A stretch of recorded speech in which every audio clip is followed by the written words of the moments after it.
She wasn't supposed to be there. No rank on her collar, no name on her chest. Just a woman in worn field gear, sitting quietly in the corner of a room full of men who hadn't earned half of what she'd already survived. Then Lieutenant Ethan Mercer opened his mouth and made the worst decision of his career. He didn't just dismiss her warning, he put his fist through it. One punch, one frozen operations room, one moment that would unravel everything he thought he was. What happened next in that Alaskan canyon would be classified for years. But the soldiers who survived? They know who saved them. If you're new here, subscribe now, hit that notification bell, and drop your city or country in the comments. I want to see exactly how far this story travels. Now, let's go. The briefing room at Frost Ridge Forward Operating Base smelled like burnt coffee, wet gear, and the particular anxiety that accumulates when men who haven't slept in 36 hours are pretending they have everything under control. It was 0430 hours. Outside, the Arctic had gone fully dark 6 hours ago and wouldn't bother coming back until well past noon. The temperature on the tarmac read -31 Fahrenheit. The kind of cold that didn't care what you wore. The kind of cold that found the gap between your collar and your jaw and stayed there, patient as a predator, waiting for you to make a mistake. Inside, 12 soldiers sat in folding chairs arranged in a semicircle around a large tactical display. Maps of the surrounding terrain glowed in pale blue light. Grid references. Elevation markers. Satellite imagery pulled 18 hours ago. Recent enough to feel current, old enough to get people killed if you trusted it too much. At the back of the room, half hidden by the shadow of a support column, a woman sat alone. Chief Petty Officer Avery Kane wore standard field gear. No unit patch. No rank insignia. No tactical vest with a call sign stitched across the front, like some of the contractors preferred. She had a thermos of black coffee she hadn't touched since she poured it, and a small notebook open across her knee, and she had been so still for so long that two of the soldiers near her had momentarily forgotten she existed. That was, in its own way, a kind of skill. Avery was 34 years old and looked it in the way that said her years had been heavier than most. There was a faint scar along her left jawline that disappeared into her collar. Her hands were calloused in the specific way of someone who spent significant time on ropes, on triggers, on surfaces that fought back. Her eyes were a pale, washed-out gray that some people found unsettling without being able to explain why. The official paperwork, what little of it existed in any form accessible to the personnel at Frost Ridge, listed her as an intelligence contractor attached to the Joint Task Force for the duration of Operation Northern Shield. That was the cover story, and it was adequate because adequate was all a cover story needed to be. The real truth was classified at a level that most of the officers in this room didn't have clearance to even know existed. Only 3 people at Frost Ridge knew what Avery Kane actually was. The base commander was one of them. He sat in the front row with his arms crossed and the expression of a man who was choosing, very deliberately, not to interfere in what was about to happen. The second was the warrant officer seated to Avery's left, who was not looking at her and hadn't been since she entered the room, which was exactly how both of them preferred it. The third had stepped outside to take a radio call and had not yet returned. Lieutenant Ethan Mercer, 26 years old, 9 months out of Ranger School, recently reassigned to this forward operating base after a performance review that his file described diplomatically as developing, stood at the front of the room with a telescoping pointer in his hand and the quiet urgency of a man who had been waiting for this particular moment his entire adult life. He had worked on this brief for 11 hours. It showed. The tactical slide behind him was meticulous. Color-coded rote overlays. Time on target windows marked in 15-minute increments. Logistics breakdowns for fuel consumption, vehicle spacing, radio check intervals. It was, by any objective standard, a thorough piece of staff work. It was also, in at least one critical respect, going to get people killed. Primary route is here, Mercer said, bringing the pointer down across a long, narrow valley marked in blue. Clearwater Canyon, 16 clicks. We run it at 0230 tomorrow night, time to hit the extraction window when Bravo's element is coming out of the comms compound. Clean geometry, minimal exposure time, good surface conditions based on the last terrain assessment. He clicked to the next slide. QRF vehicle package is 4 MRAPs and 2 light trucks. We'll have air assets on a 30-minute strip alert, and I want radio checks every 5 minutes through the canyon transit. The whole run, door to door, should be under 40 minutes. He looked around the room. Questions? For a moment, nothing happened. Avery Kane stopped writing in her notebook. She looked at the map. She looked at the satellite imagery in the lower right corner of the slide.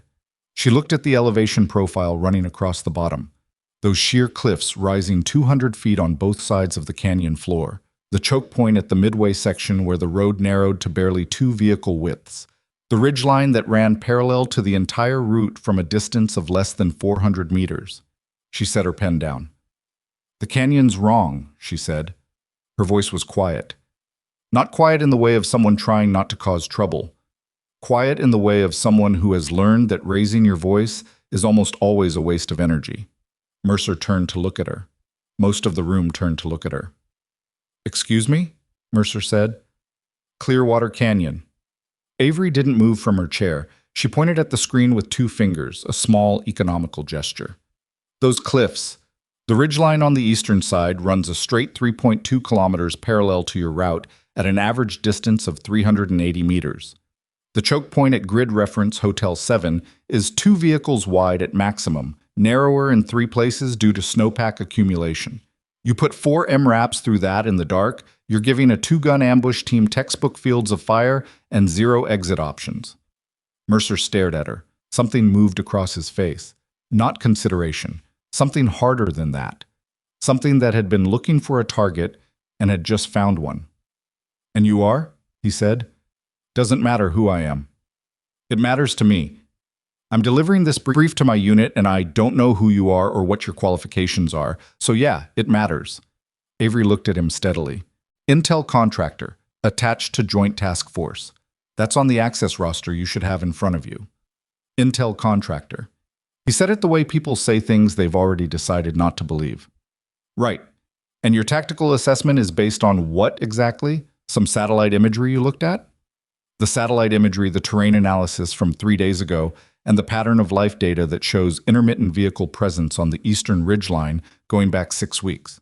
She paused. "There's a safer route. Sierra 2 bypass, southern approach. It costs you 22 minutes in transit time, that's all." Mercer set down his pointer. He took 3 steps toward her. In the front row, the base commander uncrossed his arms. "I've been planning this operation for 11 hours, Mercer said, low and controlled in the way that meant the control was recent and not entirely stable. "I have looked at every route option in this sector. I have talked to the aviation element, the logistics chain, and the intelligence shop that is supposedly your employer, and none of them flagged Clearwater Canyon as a problem.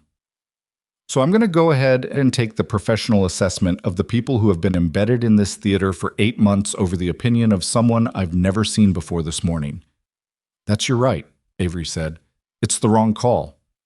The room had gone very still. Mercer had stopped 2 feet in front of her. Up close, she could see that his jaw was tight, and his eyes had that particular brightness that comes from sleep deprivation and pride pushing in the same direction at the same time. She could also see that he was the kind of man who had mistaken being undefeated for being invincible, and that was a different and more dangerous thing. "Let me explain something to you," he said quietly. "This is a military operation. There are qualified people running it. You are a support element. That means you provide information when asked, and you stay out of operational planning unless specifically requested. Are we clear?" "I'm clear on what I said," Avery replied. "The canyon is a problem." Later, the soldiers who were in the room would struggle to describe exactly what happened next. It went too fast and it was too surprising, and the human brain, under shock, tends to fill in gaps with the nearest available narrative. What most of them remembered was that Mercer stepped in close, that there was something being said that was too low to catch, that Avery didn't move, not backward, not forward, not sideways, just sat there in her chair with her hands still and her expression unchanged. And then the sound. Sharp, hard, unmistakable. The crack of a closed fist against a jaw. Avery's head snapped sideways from the impact. Her thermos hit the floor. Coffee spread across the concrete in a slow, dark stain. For 2 full seconds, no one in the room made a sound. Avery reached up and touched her jaw. She pulled her fingers back and looked at the thin line of blood there without particular surprise. She pressed the back of her hand against her lip. She breathed in through her nose. She breathed out. When she looked up at Mercer, her expression had not changed. Not to anger, not to fear, not to anything he would have recognized or been prepared for. Her eyes had gone a shade quieter and a shade colder, and there was something behind them that was very old and very patient and very certain of what it knew. "You just made the worst decision of your career," she said. Her voice was steady. Not a threat, not a performance. The simple, flat delivery of someone stating a fact that has already been determined. She stood up, picked up her notebook, picked up her thermos, walked to the door. At the threshold, she stopped, not turning back. "Route Sierra 2, Southern Bypass. I'd use it." Then she walked out into the Arctic dark, and the door swung shut behind her, and the operations room was left with 12 men, a ringing silence, and a thin spreading pool of coffee on the concrete floor. Sergeant First Class Dale Hutchins had been in the Army for 17 years.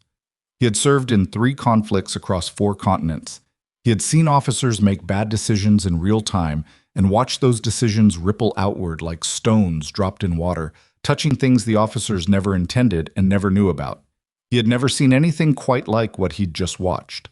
He waited exactly 4 minutes before slipping out of the briefing room. He found Avery outside by the vehicle staging area, standing in the dark with her thermos raised, finally drinking the coffee that had been reheated by a portable burner she'd produced from somewhere inside her jacket. She was looking at the mountain ridgeline to the north. "You need to report that," Hutchins said. "Already planning to." "He's going to deny it." "He can deny whatever he wants." Hutchins looked at the bruise forming along her jaw, already going purple in the cold. "You should get that looked at." "I've had worse." He believed her. That was the unsettling part.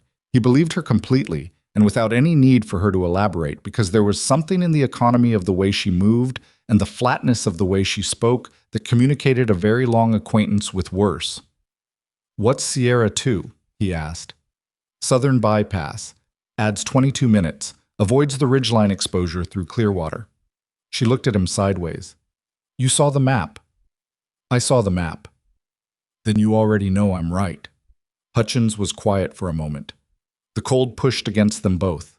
Above, the sky was beginning to show the first pale green traces of aurora borealis drifting across the dark in slow, enormous curtains. "The brief's already submitted," he said. "Command element signed off on it before Mercer even delivered it." "I know. So what happens now?" Avery finally took the thermos away from her mouth. She looked out at the ridgeline for another few seconds. "Now I write a report. Now I file the appropriate complaints through the appropriate channels. And now the appropriate channels spend 6 hours sitting on it while the mission clock runs down, because that's what the appropriate channels do." She paused. "And then I do my job."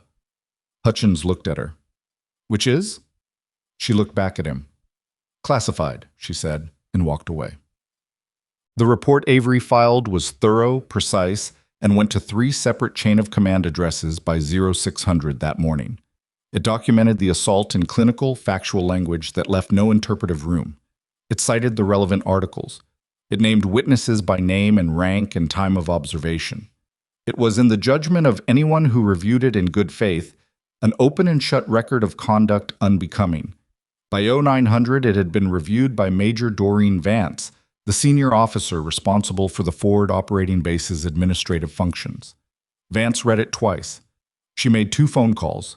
She sent a brief acknowledgement that the complaint had been received and was under review. She did not send for Mercer. She did not suspend him from operational duties pending investigation. She did not, in any meaningful sense, do the thing that the report was designed to make happen. What she did instead, in a closed meeting that Avery was not invited to and therefore could not verify, was speak with the base commander about the operational timeline, the manning requirements for the upcoming mission, and the inadvisability of removing a QRF element lead 20 hours before a major joint operation commenced. By 1000, Mercer had received a verbal warning. By 1100, Mercer had received confirmation that he would lead the QRF as planned. By noon, Avery had received a follow-up communication from Vance's office stating that the matter was being handled and that all involved parties were expected to maintain operational focus for the duration of Northern Shield. Avery read the communication sitting on her bunk in the small 2-person room she shared with a cryptologic technician who worked nights and was currently asleep. She read it once. She folded it. She put it in the left breast pocket of her jacket. She picked up her rifle and began her pre-mission function checks. Magazine seating, bolt carrier, optic zero, suppressor mounting. The movements were automatic, patterned deep into muscle memory through tens of thousands of repetitions. Her hands moved without her needing to direct them, which left her mind free to work the problem. The problem, as she understood it, was this. In approximately 14 hours, a convoy of 6 vehicles carrying roughly 30 soldiers would enter Clearwater Canyon. The eastern ridgeline would provide excellent elevated firing positions for a well-prepared ambush element. The terrain geometry made egress under fire nearly impossible. Air support would be 30 minutes away at minimum. And the man leading that convoy had just been told that his judgment was correct and his decision would stand. She thought about this for a while. Then she opened her notebook and began reviewing the mission parameters for her own element, the actual objective, the compound, the timing, the approach routes. She had a job to do. She would do it. What happened in the canyon was Mercer's decision and Mercer's consequence. The fact that other men would share those consequences was something she filed away in the part of her mind where she kept the things she couldn't fix. It was not a small part. It had been growing for a long time. By 400, the weather had shifted.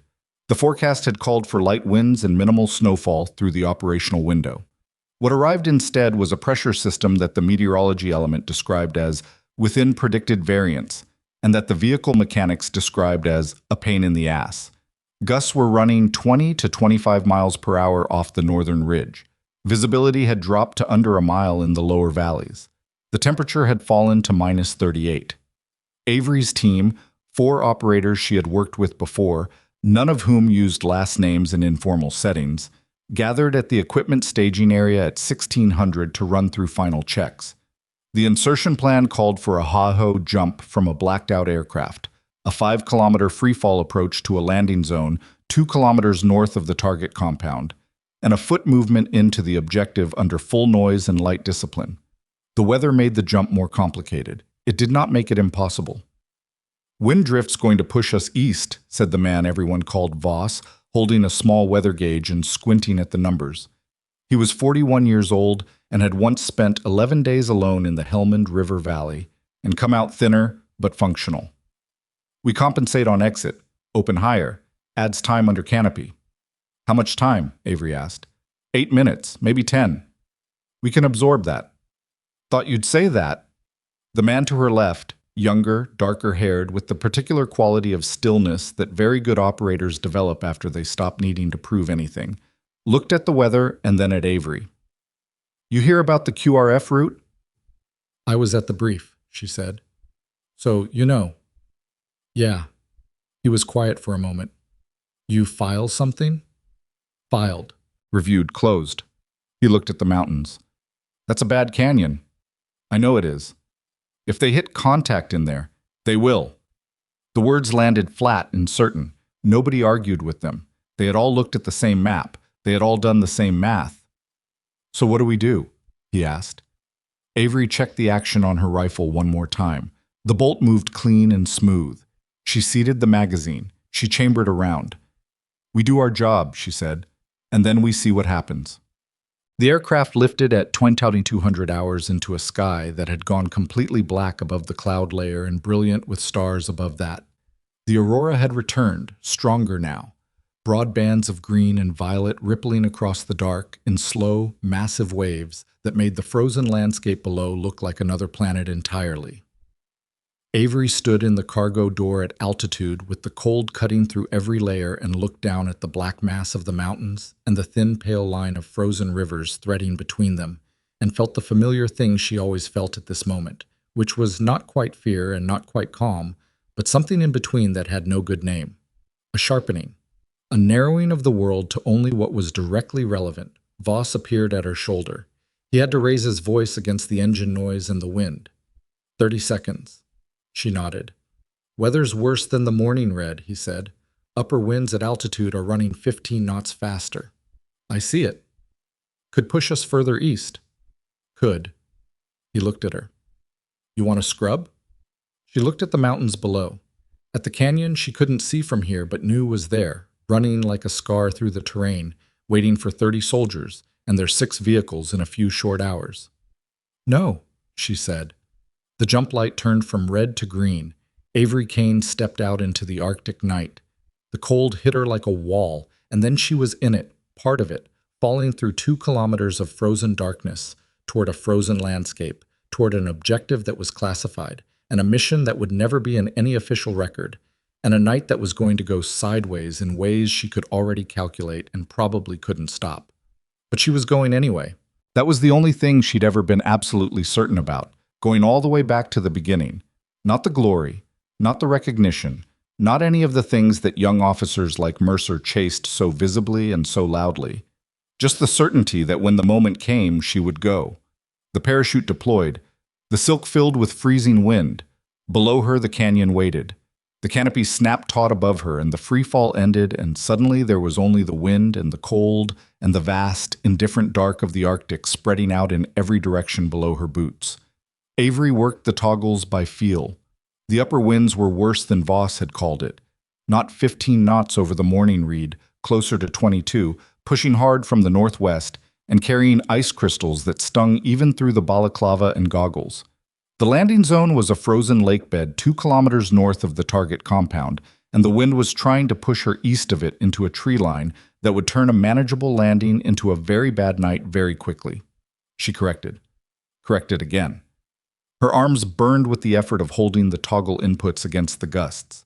Below her, she could make out the faint pale oval of the lake bed against the darker gray of the surrounding terrain. No lights, no movement. The compound was somewhere to the south, dark and quiet, exactly as the pattern of life analysis had suggested it would be at this hour. Voss landed 30 meters to her left, with a sound like a heavy bag dropped on concrete. He was up and out of his harness in under 8 seconds, which was good but not remarkable. Voss had long ago made his peace with the idea that remarkable was for other people. He gathered his canopy with practiced efficiency and stuffed it into the snowpack against the roots of a spruce at the lake bed's edge. The other 3 landed inside 2 minutes. Nobody broke anything. Nobody drifted into the trees. Under the circumstances, that counted as a perfect insertion. They moved without speaking, hand signals only. Single file, 5-meter spacing, Avery on point with the route memorized to a level of detail that made the paper map a backup rather than a reference. The snow was deep enough to swallow sound, but not so deep that movement became labored. The temperature had dropped further during the flight. Her wrist gauge read -41, which was the kind of number that stopped being informative and started being a simple statement about the universe's lack of concern for human comfort. The compound materialized out of the dark at 01:18 hours, approximately 6 minutes ahead of her projected timeline. It was a low collection of prefabricated structures surrounded by a perimeter fence, with 2 entry points and a satellite communications array on the northeast corner that was the primary objective. Intelligence assessed 3 to 5 personnel on site. The most recent imagery had shown 2 vehicles in the interior parking area. No external sentries had been observed in 12 consecutive hours of pattern-of-life surveillance. Observed was a word Avery had learned to treat with significant skepticism. She stopped the element at the edge of the spruce line and spent 4 minutes watching the compound through her thermal optic, scanning the perimeter systematically, sector by sector, looking for the heat signature of a man standing still in the dark. Because standing still in the dark was what sentries did when they didn't want to be noticed. She found 2, both on the south side, both moving on a roughly 40-minute rotation pattern that the surveillance imagery had missed because the imagery collection windows had, by bad luck or bad planning, coincided with the rotation transitions. She pulled back to where Voss was crouched behind a fallen spruce. 2 sentries, south perimeter, 40-minute rotation. She kept her voice below a whisper. The sound-carrying distance in cold, still air at this temperature was genuinely surprising to people who hadn't learned it the hard way. We go north corner, fence breach at the antenna array. Give me 2 minutes on the near sentry before we move. Voss looked at the compound. Timing's going to be tight against the extraction window. I know. If we're late coming out, I know, Voss. He was quiet for a moment. The QRF convoy launches in 4 hours. 3 hours, 51 minutes. He looked at her. In the dark, with the thermals on, his face was a green-white smear of heat and cold that told her nothing about what he was thinking. She knew what he was thinking anyway. They had worked together long enough. You want me to get on the radio? He asked. Send something up the chain about the route? I already sent something up the chain about the route.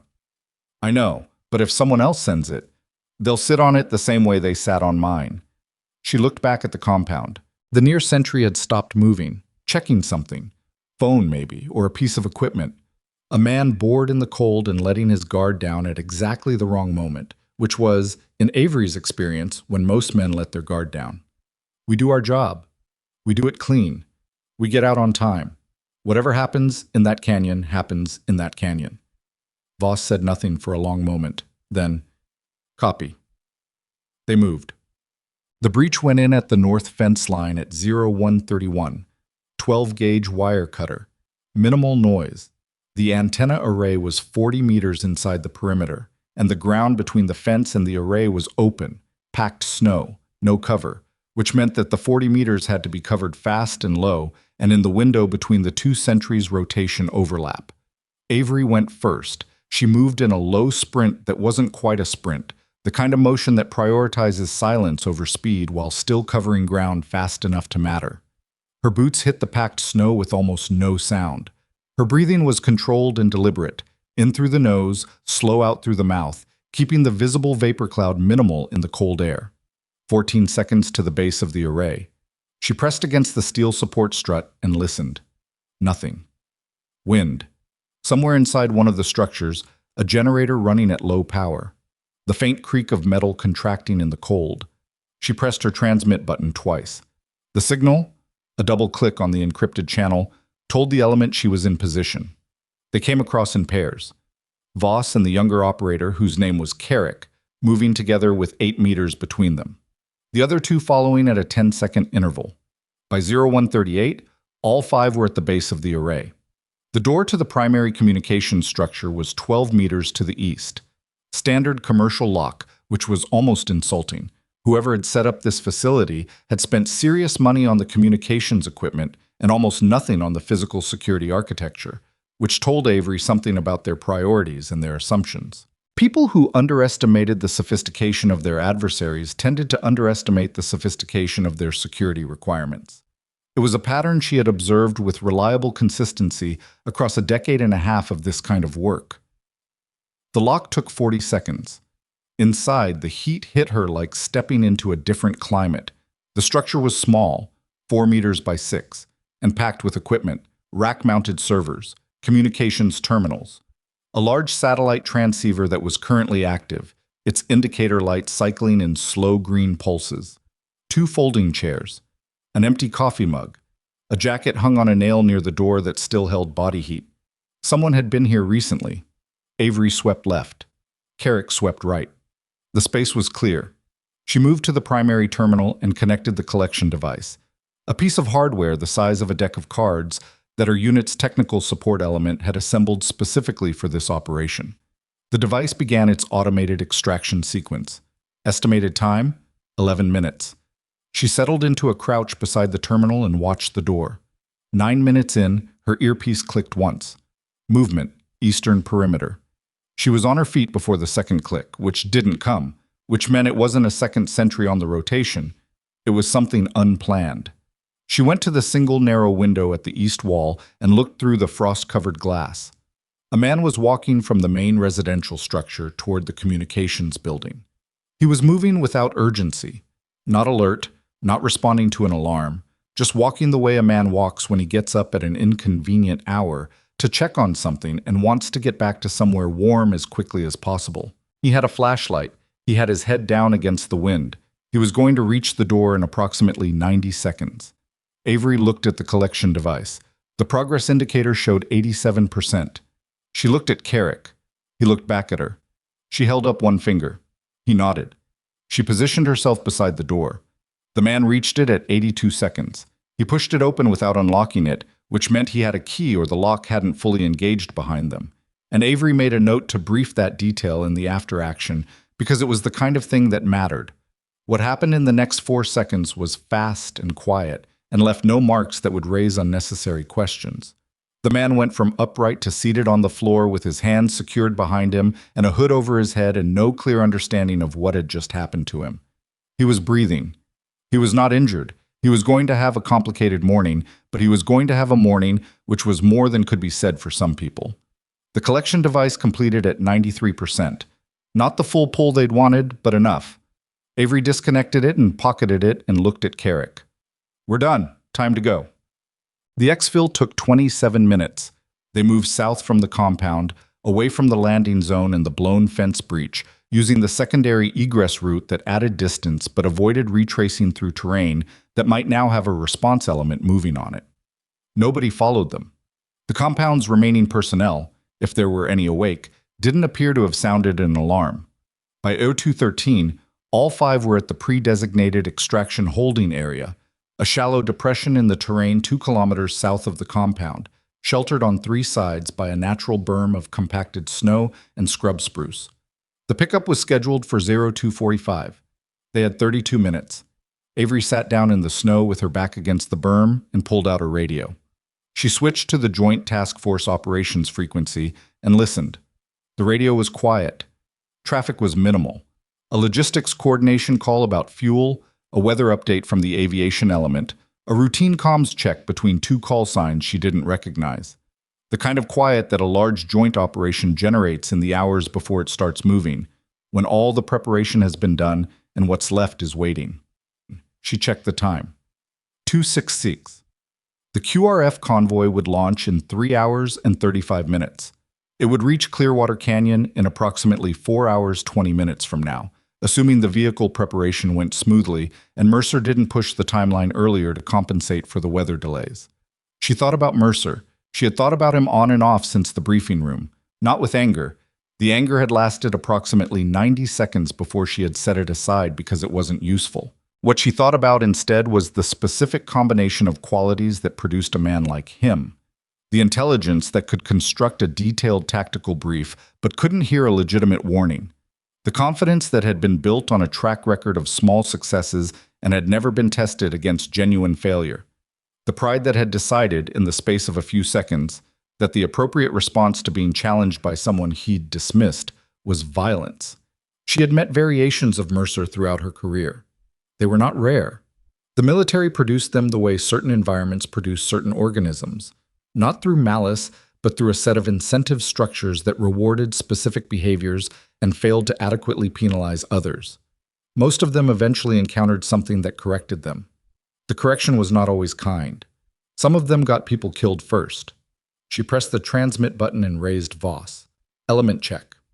"Lima Charlie," Voss replied, loud and clear. "All elements secure at Whiskey 3. Pick up in 28. "Copy. Weather's holding. Window looks good." She released the transmit button and looked at the sky. The aurora had intensified. Enormous curtains of green and white and occasional violet moving across the dark in patterns that looked almost deliberate, as if something very large was trying to communicate something it lacked the vocabulary for. Carrick appeared beside her and sat down without asking permission, which was fine. He was 29 years old and had been doing this kind of work for 4 years, which meant he was past the point of needing to perform composure and hadn't yet reached the point of needing to manage cynicism. He was, in Avery's judgment, in the best possible window of his career and didn't fully know it yet. "Clean up," he said. "Clean enough. 93% on the pull. Technical's going to be unhappy about the 7. Technical's always unhappy about something."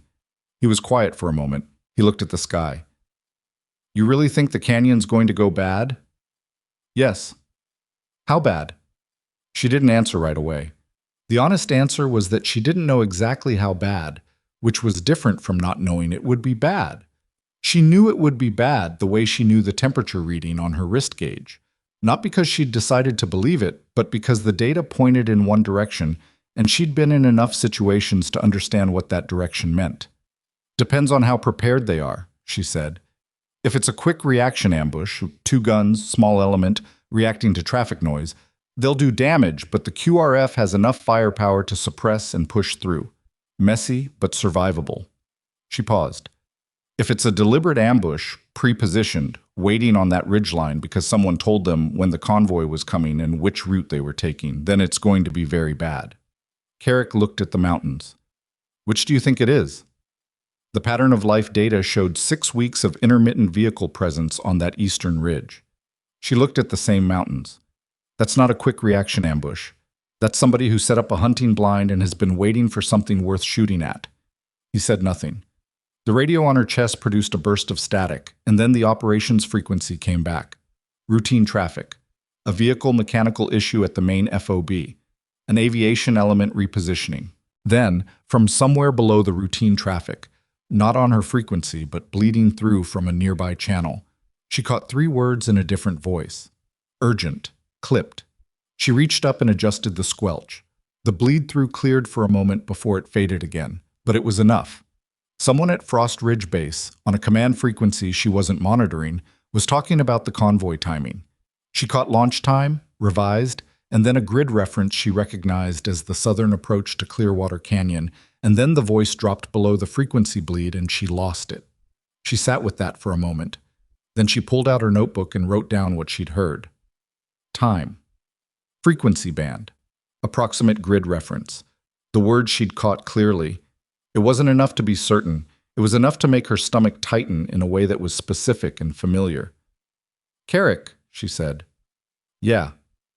When we get back to the FOB, before debrief, I need you to pull the signal's intercept log for the last 6 hours. He looked at her. That's above our access level. I know. Pull it anyway. He looked at her for another moment, reading something in her face or her tone that made him decide not to argue. Copy, he said.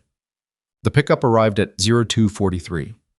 A blacked-out light helicopter without markings, running low and fast through a valley to the east before flaring up into the holding area and touching down for exactly 40 seconds. All 5 were aboard before the skids fully settled. The door gunner, a stocky woman who didn't look at them, swept the surrounding terrain with a thermal optic while the pilot pulled collective and climbed hard back into the dark. The flight to Frost Ridge took 34 minutes. Avery spent them in silence with her back against the aircraft's skin, watching the mountains slide past through the open cabin door. The cold at altitude and airspeed was beyond the reach of normal adjectives. It was simply a physical condition, like gravity or pressure. You acknowledged it and continued existing inside it, because the alternative was unacceptable. She thought about the radio bleed-through. She thought about the 6 weeks of vehicle presence on the eastern ridgeline. She thought about Mercer standing in front of her with that specific brightness in his eyes. The brightness that came from wanting something badly enough that you stopped being able to hear things that complicated the wanting. She thought about the 30 soldiers who would be in those vehicles. Most of them had nothing to do with any of this. Most of them were doing their job the way soldiers do their jobs, following orders given by people above them in a structure that was supposed to have checked those orders against reality before passing them down. Most of them were 22 years old or 25 or 30, with families somewhere warmer than this, with plans for after this deployment, with the ordinary human belief that the machinery they were part of would not casually feed them into something preventable. The aircraft banked south and Frost Ridge appeared below, a cluster of lights in the dark, small and specific against the vast frozen indifference of the terrain surrounding it. Avery pressed her radio. TOC, this is Alpha Element, inbound ETA 8 minutes, requesting immediate debrief with Watch Officer. The response came back in under 5 seconds. Alpha Element, TOC copies. Watch Officer will be standing by. She released the transmit button. Voss was looking at her from across the cabin. He had that expression he got sometimes. The one that wasn't quite concern and wasn't quite question, but was somewhere in between. The look of a man who had worked with her long enough to know that when she requested immediate debrief before the aircraft touched down, something was moving. She gave him a small nod that meant nothing she could articulate and everything that needed to be communicated. He nodded back. The watch officer at the Tactical Operations Center was a captain named Bradwell. He was 31, competent in the way that unremarkable performance reviews accumulate into a functional officer, and he had the look of a man who had been awake for 10 hours longer than was ideal and was compensating with bad coffee and force of will. Avery delivered the mission debrief in 7 minutes. Clean, chronological, no editorializing, compound secured, intelligence collection at 93% of target. No casualties.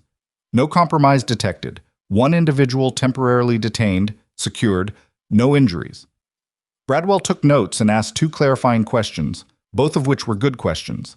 Then he looked up. Anything else to report? Yes. She put her notebook on the table and turned it to the page with the radio intercept notation. At approximately 0219 local, I intercepted a signals bleed from what I assessed as a command frequency. I caught three partial elements: a reference to convoy launch timing, a phrase I interpreted as revised, and a grid reference corresponding to the southern approach to Clearwater Canyon. She looked at him steadily. I want that logged formally, and I want the signals intercept record for the past 6 hours pulled for review. Bradwell looked at the notebook. Then he looked at her. That's a partial intercept from a frequency bleed during an exfil. Could be anything. Could be. You're suggesting what? Someone transmitted convoy timing information? I'm suggesting the intercept should be reviewed and logged, that's all. He looked at her for a moment longer. She could see him running the calculation, the effort required, the approvals that would need to happen, the conversations that would result. She could see him arriving at the conclusion that it was probably nothing, that she was probably reading significance into noise, that it was EO 300 and the convoy launched in less than 4 hours, and the machinery of Northern Shield was already turning and stopping it now for a partial radio intercept from a possibly fatigued operator was not a thing that happened easily. I'll log it, he said. The intercept record request will need to go through the S2 duty officer. Then I need to talk to the S2 duty officer. Bradwell looked at her again. Something in her face, or her tone, or the simple flat certainty with which she said things made him pick up the desk phone without further argument. The S2 duty officer was a master sergeant named Flores, who arrived at the TOC 14 minutes later looking exactly as tired as everyone else. Avery walked him through the intercept notation. He listened with his arms crossed and the expression of a man who was genuinely trying to evaluate what she was telling him rather than looking for reasons to dismiss it, which put him ahead of most people she'd talked to in the past 24 hours. When she finished, he was quiet for a moment. You get a frequency? He asked. Approximate band. Not an exact frequency. The bleed was intermittent, maybe 4 seconds of partial clarity. That's thin. I know it's thin. You're confident about the grid reference? I heard it twice. The grid reference was clear both times. He looked at his own notes. That grid reference covers about a 6-kilometer section of the approach terrain to Clearwater. Convoy would transit through part of it. Yes. He tapped his pen against the table. Once, twice. I was thinking, genuinely thinking, she could see the process happening, and it was slightly agonizing to watch because the thinking was taking time that was not expanding. Here's what I can do, he said finally. I can pull the last 6 hours of intercept log and run a check against that frequency band. If there's something there, we'll find it. That takes about 40 minutes minimum. The convoy launches in 3 hours, 20 minutes. I know when the convoy launches. If there's an active compromise on the route, I understand what you're saying. He looked at her. But I also need more than a partial 4-second bleed from an X-filing operator to go to the colonel and tell him to halt a joint operation that's been planning for 3 weeks. You understand that? She did understand it. That was the worst part. She understood exactly how the architecture worked. The weight of institutional inertia, the burden of proof required to stop machinery already in motion, the political cost of being wrong about something, this consequential set against the operational cost of being right about something nobody wanted to hear. She understood it. She had run into it before. She would run into it again. Pull the intercept log, she said. Run the check. If it comes back clean, fine, but pull it now.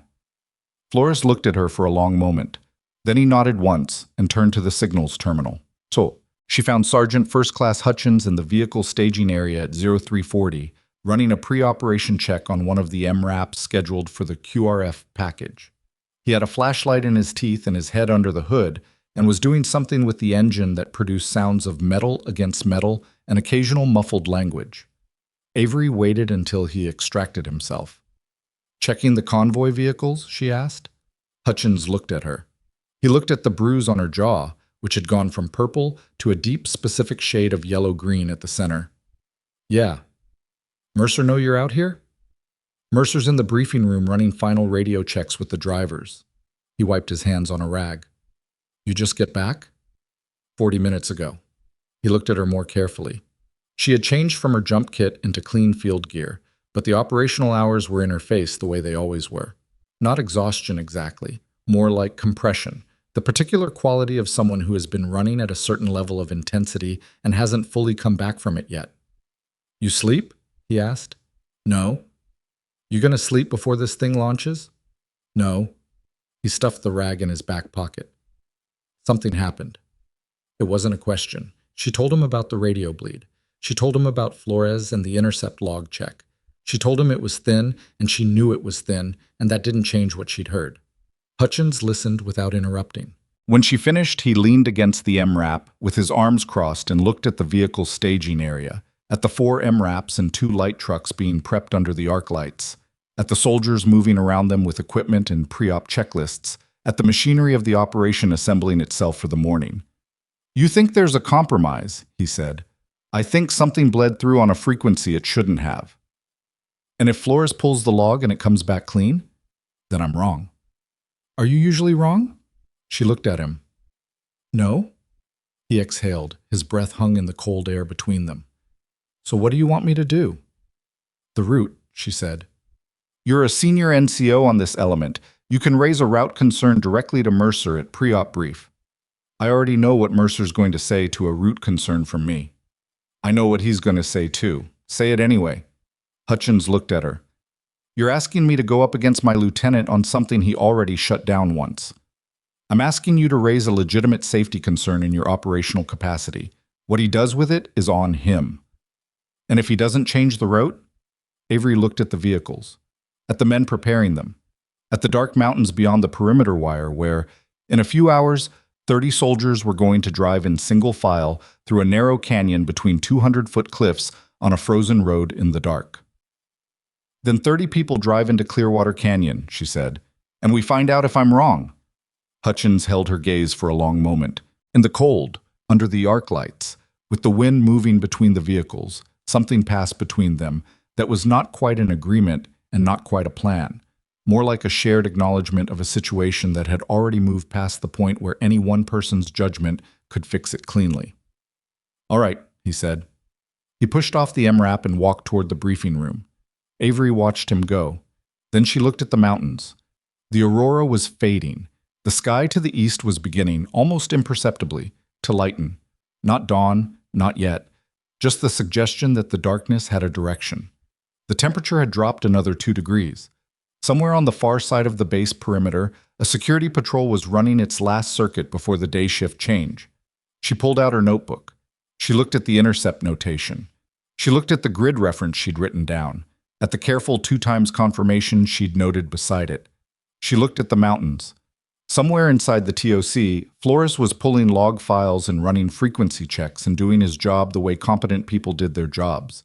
Carefully, methodically, without shortcuts. It would take the time it took. The result would be what the result would be. She could not make it go faster.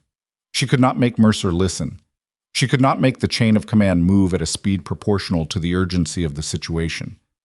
What she could do, the only thing she could do, at 0347 in the dark outside a forward operating base in northern Alaska, with 3 hours and 13 minutes before a convoy of 30 people drove into a canyon she was increasingly certain had been set up as a killing ground, was stand here in the cold and wait, and think, and make sure that when the moment came, she was ready. The wind shifted, coming now from the north, carrying the particular smell of snow and distance and cold stone that was the smell of the mountains at this hour. Avery Kane stood in it. She waited. Flores came out of the TOC at 0401. Avery saw him from across the staging area and knew from the way he was walking, not fast, not slow, but with a specific kind of deliberateness that people use when they are carrying information they haven't decided how to deliver yet, that the intercept log had not come back clean. She met him halfway. He stopped in front of her and looked at the mountains for a moment before he looked at her, which told her something about what he was about to say. "There's something there," he said. She waited. "Frequency band matches what you described. Timestamp 0204 local, 15 minutes before your reported intercept. 11-second transmission, encrypted but partially degraded. The decryption team got about 60% of it." He paused. "It includes a grid reference. Same one you wrote down. It includes a time reference consistent with the QRF launch window." Another pause. "And it includes a call sign we don't recognize that is not in any registered friendly forces directory for this theater." The cold between them felt different suddenly, denser somehow. "You're taking this to the colonel," she said. "I'm taking it to the colonel. Now. Now." He looked at her. It's thin. You understand that.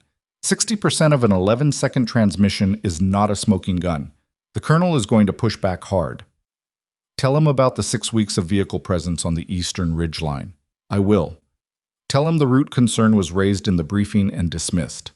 I will. Tell him, Kane. His voice was flat but not unkind. I know what to tell him. I've been doing this for 16 years. He held her gaze. Go get your kit ready. She looked at him.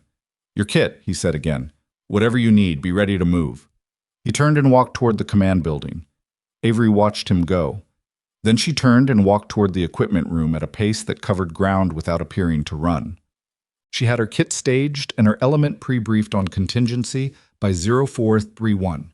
She had done it without orders, which was the kind of thing that could end careers if the situation resolved cleanly, and someone decided afterward to examine the decision-making chain.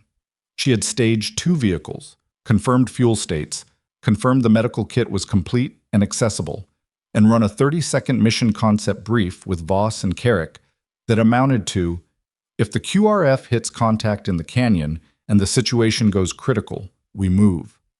Voss had not asked for the authority chain behind that decision. Carrick had not asked either. That was one of the things she valued most about working with people who had been doing this long enough. At 0448, her radio produced the sound she had been waiting for. It came on the command frequency, a burst of traffic that was terse and clearly coming from a conversation already in progress. She caught Colonel Harwick's voice, which she recognized from the mission planning briefings. His tone was the tone of a man being told something he doesn't want to be told by someone whose job it is to tell him things he doesn't want to hear. The traffic lasted 4 minutes. Then the frequency went quiet. Then, at 0453, the base alert tone sounded across Frost Ridge. Not the full emergency tone. The operational adjustment tone. 3 pulses, pause, 3 pulses. She had heard it exactly twice before in her career, and both times it had meant the same thing. Something in the operational plan had changed, and everyone needed to stop what they were doing and listen. She was already in her vehicle when the announcement came over the base PA system. All Northern Shield elements, this is TOC. Convoy launch for QRF package is delayed pending route assessment. All convoy personnel stand by at staging area. Command element briefing in 15 minutes. All Northern Shield elements stand by. She sat in the passenger seat of the lead vehicle with her rifle across her knees and let out a breath she had been holding, in some form, for approximately 19 hours. Then her radio clicked. Alpha Actual, this is TOC. Watch officer requests your presence at the command briefing. She keyed the transmit. Copy. En route. The command briefing room was more crowded than she expected. Colonel Harwick stood at the head of the table. A large man in his early 50s with the build of someone who had been physically capable his entire adult life and had not stopped being physically capable simply because he had acquired rank. He had the map of the Clearwater Canyon sector on the screen behind him and a look on his face that was not quite anger and not quite alarm, but occupied the specific territory between the two that experienced commanders inhabit when they are rapidly revising a plan they believed in. Flores stood to his left. Bradwell was there. Major Vance was there, and the look she gave Avery when she entered was complicated. Not hostile, but carrying the weight of a person who understood that the evening was not going in the direction she had managed it toward. Mercer was there. He was standing against the far wall with his arms at his sides and his face arranged into something that was attempting composure. He looked at Avery when she entered. She looked back at him and then looked at the colonel. Chief Kane, Harwick said, you reported the intercept. Walk me through it. She walked him through it. Concisely, in order, without embellishment. The signals bleed at 0219. What she heard. What she wrote down. The request to Flores to pull the intercept log. What the log showed. When she finished, Harwick looked at the map. Master Sergeant Flores tells me you also raised a route concern at yesterday's briefing, he said. Yes, sir. Clearwater Canyon, Eastern Ridgeline exposure. Yes, sir. The choke point at Hotel 7, the ridgeline geometry, and 6 weeks of pattern of life data showing intermittent vehicle presence on the eastern ridge at irregular intervals. She paused. The intervals are consistent with a prepared position being maintained and occasionally checked rather than active occupation. Harwick looked at her for a moment. Then he looked at Mercer. Something passed between them that Avery couldn't fully read. The compressed communication of a commander and a subordinate who are occupying very different positions in the same bad moment. "Lieutenant Mercer," Harwick said. "Route Sierra 2. Time cost." Mercer's jaw moved. 22 minutes added to transit. The extraction window. "Can absorb 22 minutes, Harwick said. It was not a discussion.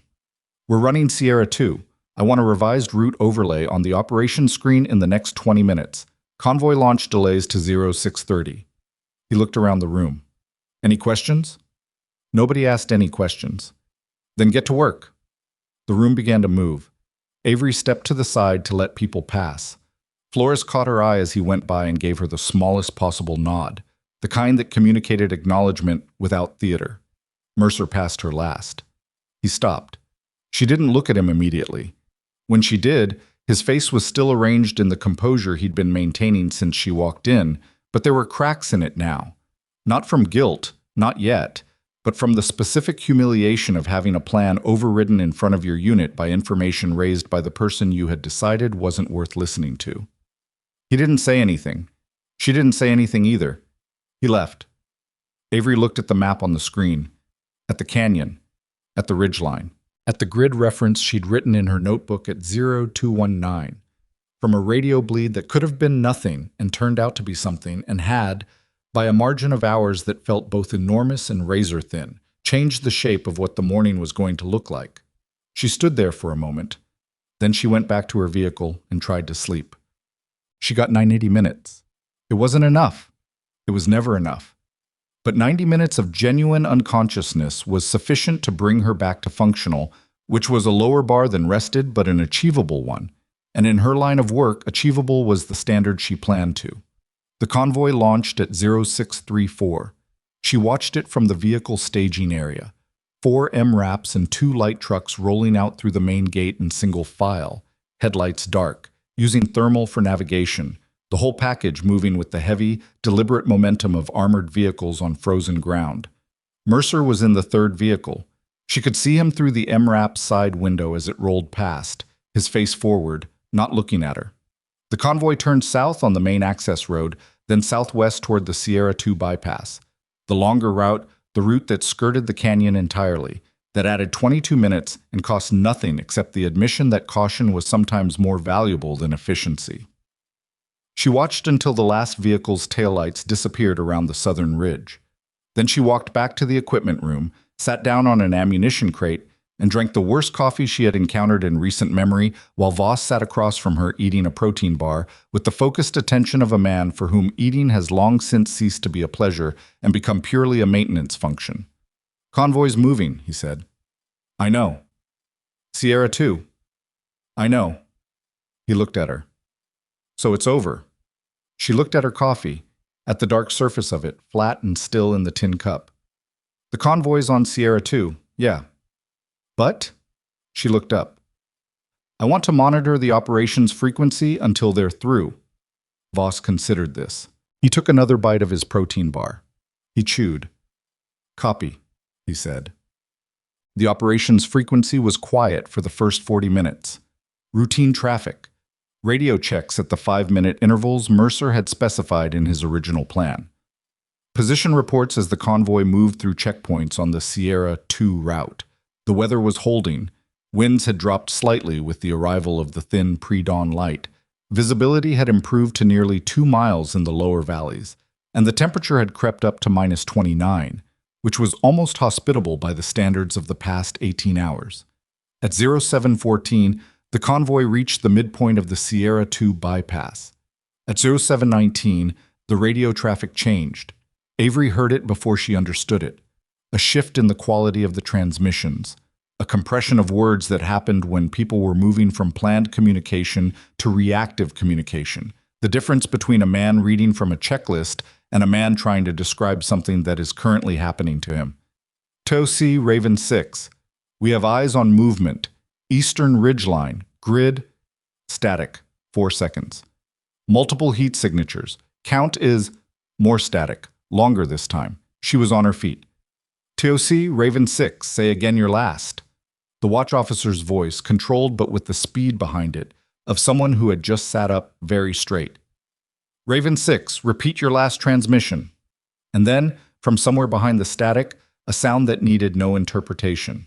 The flat percussive crack of an RPG launch, followed, a half-second later, by the bass thump of its detonation. Followed, a half-second after that, by everything breaking loose at once. The radio erupted. Multiple voices, some calm and some not calm, overlapping in the way that radio traffic overlaps when the situation has stopped being manageable and started being a fight. She caught fragments, contact east, heavy guns, vehicle down, wait, 2 vehicles down. And underneath it all the sound that went through every layer of training and professionalism straight to the oldest part of the brain.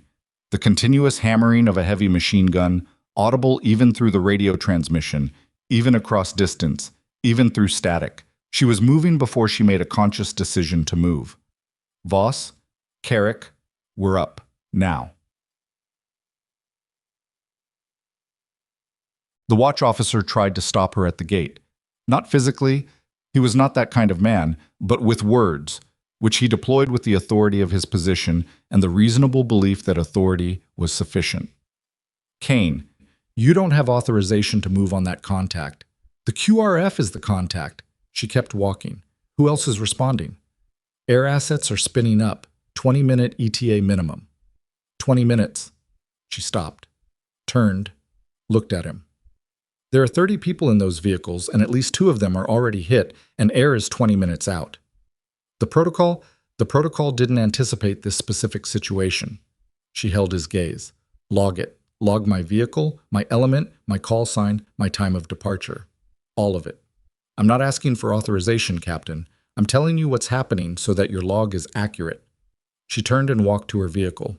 He didn't follow her. The gate guard looked at her, looked at the vehicle, looked at the receding figure of the watch officer, and made a decision that was probably not strictly within the boundaries of his authority. He raised the barrier. Avery drove through. Sierra 2 bypass ran along the southern ridge for 11 kilometers before looping back north to connect with the extraction route. The contact point, based on the radio traffic, based on the grid reference. Raven 6 had started to transmit before the static cut him off, based on her knowledge of the terrain, was at approximately the 8-kilometer mark, where the bypass came within 2 kilometers of Clearwater Canyon's southern exit. She had the vehicle at its rated speed within 90 seconds of the gate. The road was frozen and corrugated, and the vehicle's suspension communicated every imperfection directly and without apology. Voss was in the passenger seat with his rifle between his knees and his eyes on the terrain to the right. Carrick and the other 2 were in the back, equipment staged, nobody talking. The radio was on the operations frequency, and the operations frequency was a sustained chaos of overlapping transmissions that she was parsing as she drove, building a picture from fragments the way you build anything from fragments, imperfectly, quickly, with the understanding that the picture would keep changing and you had to keep changing with it. What she understood by this time she hit the 4-kilometer mark. 2 MRAPs down, 1 confirmed burning, 1 with a disabled front axle from a direct RPG hit. The remaining 2 MRAPs and the light trucks were in a defensive perimeter on the road, but had no egress. The burning vehicle was blocking forward progress, and the terrain on both sides was too soft with snowpack for off-road movement of that vehicle weight. The heavy machine gun on the eastern ridgeline was still active. A second gun had opened from the south. Personnel casualties unknown, but there were requests for immediate medevac on the frequency, which meant at minimum serious wounded. And Mercer. She had heard his voice once in the first 30 seconds of the contact, a burst of transmission that sounded like a man who had just seen something that stripped every layer of preparation away and left him with the raw, unmediated experience of a situation he had trained for but not yet lived through. After that first burst, she hadn't heard him again. That could mean several things. She drove faster. The smoke was visible before she heard the guns. A thick, dark column rising from the road ahead and to the right, lit orange at its base against the pale gray of the pre-dawn sky. The smell reached her through the ventilation, fuel, burning composite materials, and the particular acrid signature of detonated ordnance. She had smelled it enough times that her body responded to it like a trigger, a physical sharpening that happened below conscious thought. She brought the vehicle to a halt 200 meters from the smoke, behind the last curve in the road that provided any concealment. "On foot from here," she said. They moved fast. The scene resolved as she came around the curve at a low run, using the frozen embankment on the road's left side for concealment, keeping below the sight line of the ridgeline to the east. What she saw confirmed the worst of what the radio traffic had described and added several things the radio traffic hadn't mentioned. The burning MRAP was the lead vehicle. It was burning comprehensively, not the small, manageable fires of equipment failure, but the full commitment burn of a vehicle that had taken catastrophic damage and was working through its fuel reserve with the indifferent thoroughness of combustion. The second disabled MRAP was 20 meters behind it, its front end destroyed, its right side peppered with fragments from what looked like a secondary detonation. Around and between these two vehicles, in whatever cover the roadside and the disabled vehicles provided, she could see shapes moving, some moving with purpose, some moving slowly, some not moving at all. The eastern ridgeline was 250 meters away and 60 meters above them. She could see the muzzle flash of the heavy machine gun at irregular intervals between the trees. A DSHK or something similar, heavy enough to punch through the MRAP's composite armor at this range if it found the right angle. The southern position was harder to locate, suppressed or repositioning or waiting for a better shot. She found Hutchins first.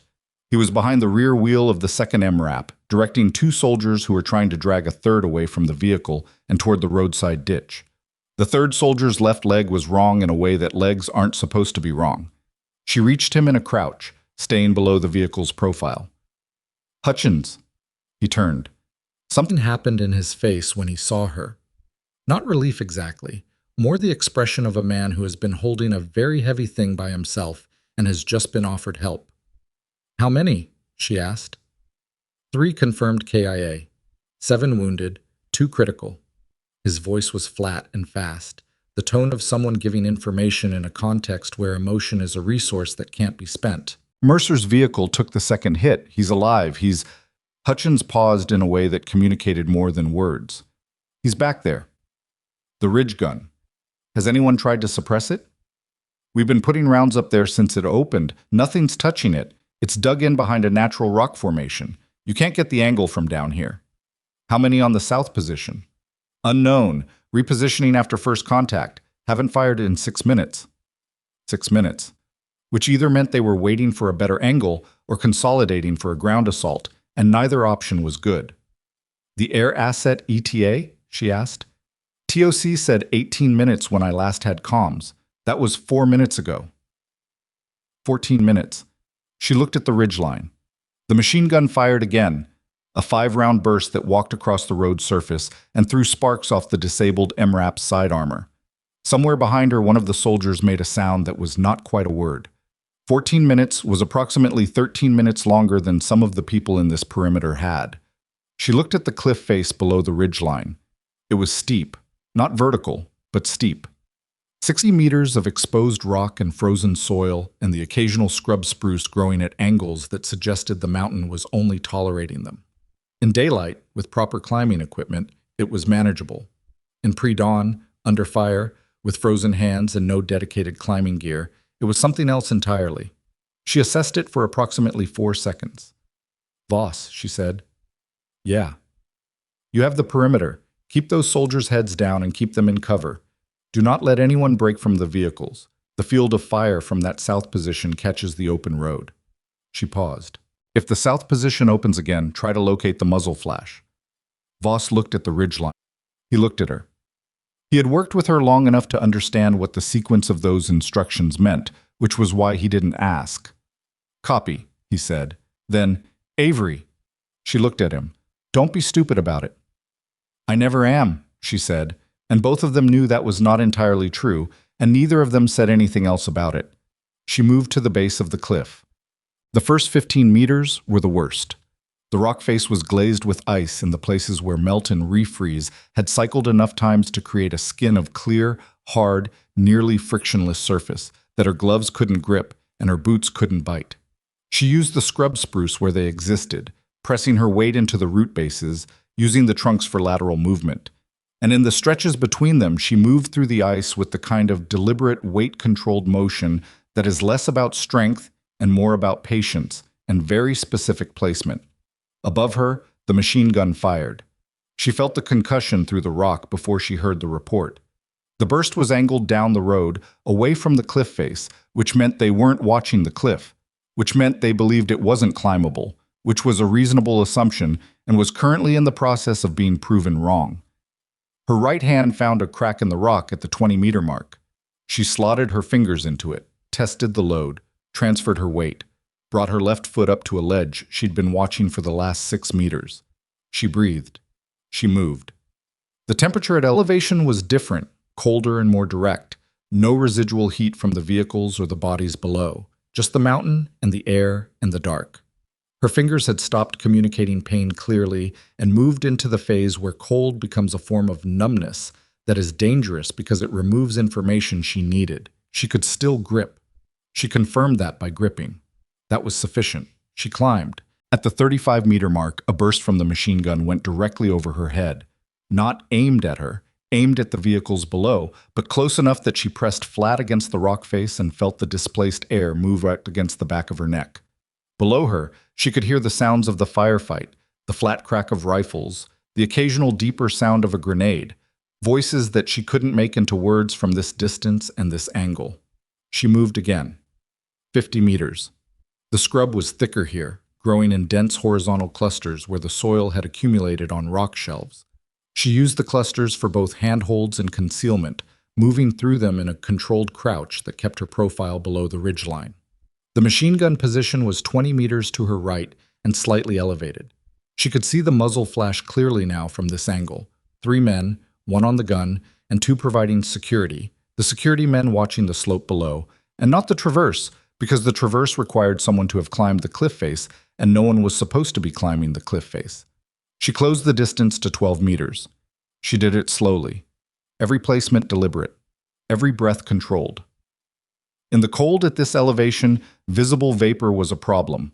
Her exhalations were condensing immediately in the air, and she was angling her face to disperse the cloud sideways against the rock, rather than allowing it to rise where the security men's peripheral vision might catch the movement. At 12 meters, she could hear them. One of them said something in a language she recognized but didn't speak fluently, enough to understand the emotional content if not the specific words. The tone was the tone of men who believe they are in control of a situation and are discussing what happens after the control is confirmed. One of them laughed at something. She was at 8 meters. The nearest security man was facing the slope. His rifle was lowered, not slung, not aimed, but held in the carry position of someone who is not currently expecting to need it. He was watching the wrong place with the wrong level of attention. She covered the last 8 meters in 3 seconds. What happened next was not elegant. It was not the version of this that looks good in reconstructions. Her knee hit a loose rock at meter 6 and the rock moved and the nearest man started to turn and she hit him before the turn was complete, coming in from his right side at an angle that took the rifle out of the equation before it could become a problem. The second security man was faster than she'd hoped. He got his weapon up, and she took the impact on her left shoulder, deflecting the barrel, and the shot went wide and close enough to leave her ears ringing, and then she was inside his reach. And that was the end of that. The gunner was turning from the weapon. She put him down. All of it took 9 seconds and cost her a cut above her left eyebrow from the loose rock encounter and a left shoulder that was going to remind her of this evening for approximately 6 to 8 weeks. She looked at the machine gun. A DSHK. Exactly as she'd assessed. Mounted on a solid bipod, well positioned in a natural rock cleft that provided coverage of the entire road below. Around the position, she could see the evidence of preparation. Ammunition cans stacked and positioned, a spotting scope on a separate mount, a small propane heater that had been keeping the mechanism from freezing. This was not a position assembled in the dark. This was a position assembled over days. 6 weeks of intermittent vehicle presence. She'd been right about what kind of ambush this was. She pulled the DSHK off its mount. She needed both hands and both shoulders to do it, and the left shoulder made its opinion about that known. She dragged the weapon to the edge of the rock cleft and pushed it over. The silence that followed, the absence of that hammering that had been defining the sonic landscape of the past 40 minutes, was so immediate and so complete that it took the soldiers below several seconds to understand what it meant. Then she heard Voss on the radio. South position just broke contact. They're moving north. Someone scared them. She pressed her transmit. Alpha 1, while Eastern Ridge is clear. A pause. Then Voss again, and she could hear something in his voice that he would never have characterized as relief, and that was clearly exactly that. Copy. You intact? She touched the cut above her eyebrow. Her fingers came back wet. Functional, she said. She looked down at the road below, at the burning vehicle and the smoke and the soldiers moving now that the ridge gun was silent, moving toward the wounded, moving toward the work that needed to be done. She could see Carrick coordinating something near the second MRAP. She could see Hutchins on a radio. She looked for Mercer. She found him.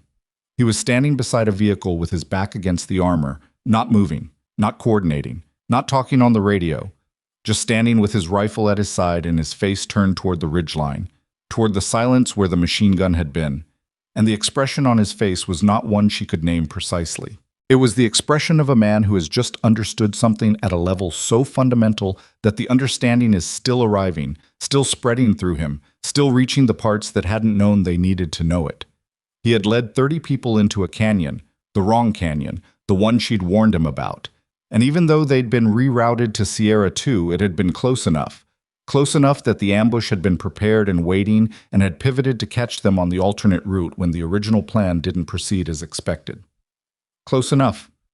He had frozen when the shooting started, and the machine gun that had been killing his people had been silenced, not by air assets, not by reinforcements, not by any element of the plan he had constructed across 11 meticulous hours in a briefing room, but by the woman he had punched across the face in front of his troops, the woman who had told him clearly and been ignored, and filed a report that had been buried, and filed another report that had taken 19 hours to move a single chain of command, and had then climbed a 60-meter cliff face in the dark and the cold and done the thing that needed doing because there was no one else positioned to do it. Avery looked at him from the ridgeline. He was too far away for her to see his face with any detail. She didn't need to. She had been in enough of these moments to know what they looked like from the outside. And she knew what this one looked like from the inside because she had been inside versions of it herself. Smaller versions, different shapes, but the same essential experience of arriving somewhere you cannot leave and cannot undo and have to stand in until it becomes part of the architecture of who you are. Her shoulder was telling her things she was choosing to address later. Below, the first sounds of approaching aircraft were beginning to filter through the cold air from the south. The distinctive beating of helicopter rotors, still distant but coming fast. 13 minutes. They'd made it 13 minutes. She started down the cliff. It was harder going down than up, as it always was, because going up you can see where you're placing your hands and going down you cannot. And the cold had progressed to the point where her grip strength was noticeably reduced from what it had been at the top. She moved carefully. She moved without rushing, because rushing on a descent was how you ended the morning differently than you'd planned. She took the route she'd identified on the way up, reversed, using the scrub for descent control the way she'd used it for ascent. 20 meters from the bottom, her right boot hit a patch of ice that she had successfully avoided on the way up, and her weight transferred wrong, and for approximately 1 second she was not in control of where she was going. She hit the rock face with her left side, the same left shoulder, and grabbed the nearest spruce with both hands and arrested the slip. 3 meters of downward movement, no further. She hung there for a moment. Her shoulder was now expressing itself very loudly. "One moment," she said to no one in particular, to the mountain, to the cold, to the situation in general. Then she continued down. She reached the bottom and turned, and Hutchins was standing 6 feet away, looking at the blood on her eyebrow, and the way she was holding her left arm, and the general state of her, and not saying anything because there was nothing to say that the looking wasn't already communicating. "Get the medic on the critical wounded," she said. "Already done. The south position broke contact. They'll regroup somewhere north. We need eyes on that ridgeline." "Carrick's already on it." She looked at him. He had done all of it. He had managed it while she was on the cliff, which was why she'd told him to, which was why she'd chosen to climb the cliff instead of staying on the ground. Because Hutchins was the kind of NCO who could be trusted with the ground, and there was nobody else who was going to clear the ridge. "The wounded," she said. 3 urgent surgical. Rest are stable or walking wounded." "The KIA?" His face changed. "Not much, just enough." 4. Private De Soto. Corporal Wynn. Specialist Herida. A pause. Staff Sergeant Malone. She absorbed that. 4. Four people who had been alive 6 hours ago and had driven out through a gate and been caught by something that had been waiting on a ridgeline for 6 weeks. She pressed her hand against the cut above her eyebrow. The bleeding had slowed. It wasn't deep enough to need more than pressure and time. The helicopters were louder now, 2 of them, coming in from the south, and she could see their lights as they crested the ridge. Running lights still on, which meant the crew had assessed the threat environment as reduced enough to illuminate, which meant Voss's report of the south position breaking off had reached the aviation element. "Get the wounded ready for transport," she said. Hutchins moved. Avery stood at the road's edge and looked at the burning lead vehicle. The fire had reduced itself somewhat. Less explosive combustion now, more of the slow, thorough work of complete consumption. The smoke was still heavy, against the lightening sky. It rose in a straight column until it hit the upper wind and bent hard east, toward the canyon, toward the ridgeline, toward the place where the machine gun had been. She looked at the ridgeline. 60 meters of rock and ice and cold and dark. She had climbed it in the worst possible conditions because the alternative was 14 minutes of sustained machine gun fire into a perimeter of wounded soldiers, and that was simply not an acceptable alternative, and so she had climbed. That was the entirety of the decision. She was not unaware that other people might have found the decision more complicated. She was not unaware that other people might have found reasons why the risk calculus didn't support it, why waiting for air assets was the defensible choice, why the institutional answer and the rational answer and the answer that protected careers and avoided paperwork was to stay on the ground and coordinate and wait for the machinery to do what the machinery was supposed to do. She had heard those arguments in various forms across 15 years. She had made the other choice across 15 years. She looked down and found that Mercer had walked to within 10 feet of her without her hearing him approach, which told her something about how thoroughly her body was beginning to demand what she'd been denying it. She looked at him. He looked back. He didn't look like the man from this briefing room. The briefness of the comparison was almost disorienting, barely 24 hours, and whatever had been arranged behind his eyes, whatever architecture of certainty and forward momentum he'd been living in, had been comprehensively and specifically dismantled. What was left was younger somehow, and more uncertain, and in some way more recognizable as a person. He started to say something. She looked at the approaching helicopters. "Get your wounded counted and staged," she said. "The birds need a clean LZ." He stopped. He nodded. He went. Avery turned back to the sky and watched the helicopters come in, rotors beating the cold air, their lights moving against the pale gray of early morning, carrying with them the machinery of aftermath, the medics, the documentation, the beginning of the long official process of turning what happened on this road into language that the people who hadn't been here could read and file and eventually understand. 4 people would not be going home. 7 others would go home carrying this in their bodies. And somewhere in the official record of this morning, if the record was written honestly, there would be a note about a root concern raised and dismissed, and a radio intercept logged and initially buried, and a cliff climbed in the dark by someone whose name most of the people in this operation did not know and would never know. Avery Kane stood in the cold and watched the helicopters land. She felt the weight in her shoulder and the cut above her eye, and the particular kind of exhaustion that is not physical, or not only physical, the kind that comes from carrying the knowledge of what was preventable inside the reality of what was not prevented. She stood in it. She did not put it down. The helicopters touched down on the road 50 meters south of the burning wreck, their rotors blowing the snow into flat, fast clouds that swept across the asphalt and past her boots and out into the cold morning air. The medics came out running, and somewhere above the ridgeline, in the thin light of an Arctic morning that was only beginning to commit to being day, 4. Ravens circled slowly in the updraft from the burning vehicle, black against gray, patient as the mountains themselves, waiting on nothing in particular. The medical helicopters lifted at 0749. Avery stood on the road and watched them go. 2 birds climbing hard into the pale morning, their rotors cutting the cold air with a sound that diminished by distance into something almost peaceful before it disappeared entirely behind the southern ridge. 3 urgent surgical cases in the first bird, 4 bodies in the second. The remaining wounded were being staged for ground transport back to Frost Ridge, stable enough for the ride, the medics had said, which was a clinical determination that covered a wide range of things that were not, in any ordinary sense, stable. She watched until the helicopter lights were gone. Then she turned and looked at what was left. The burning MRAP had burned itself down to something structural. The frame and the drive components, still smoking but no longer with any commitment to flame. The second disabled vehicle sat with its destroyed front end pointed at the road surface like a dog with its head down. The remaining vehicles had been moved off the road to allow helicopter access and were now parked in a loose cluster on the shoulder, their engines still running for heat, their occupants doing the various things that soldiers do in the aftermath of contact: equipment checks, ammunition counts, the quiet, necessary work of cataloging what the fight had taken. Sergeant First Class Hutchins was directing the logistics of it.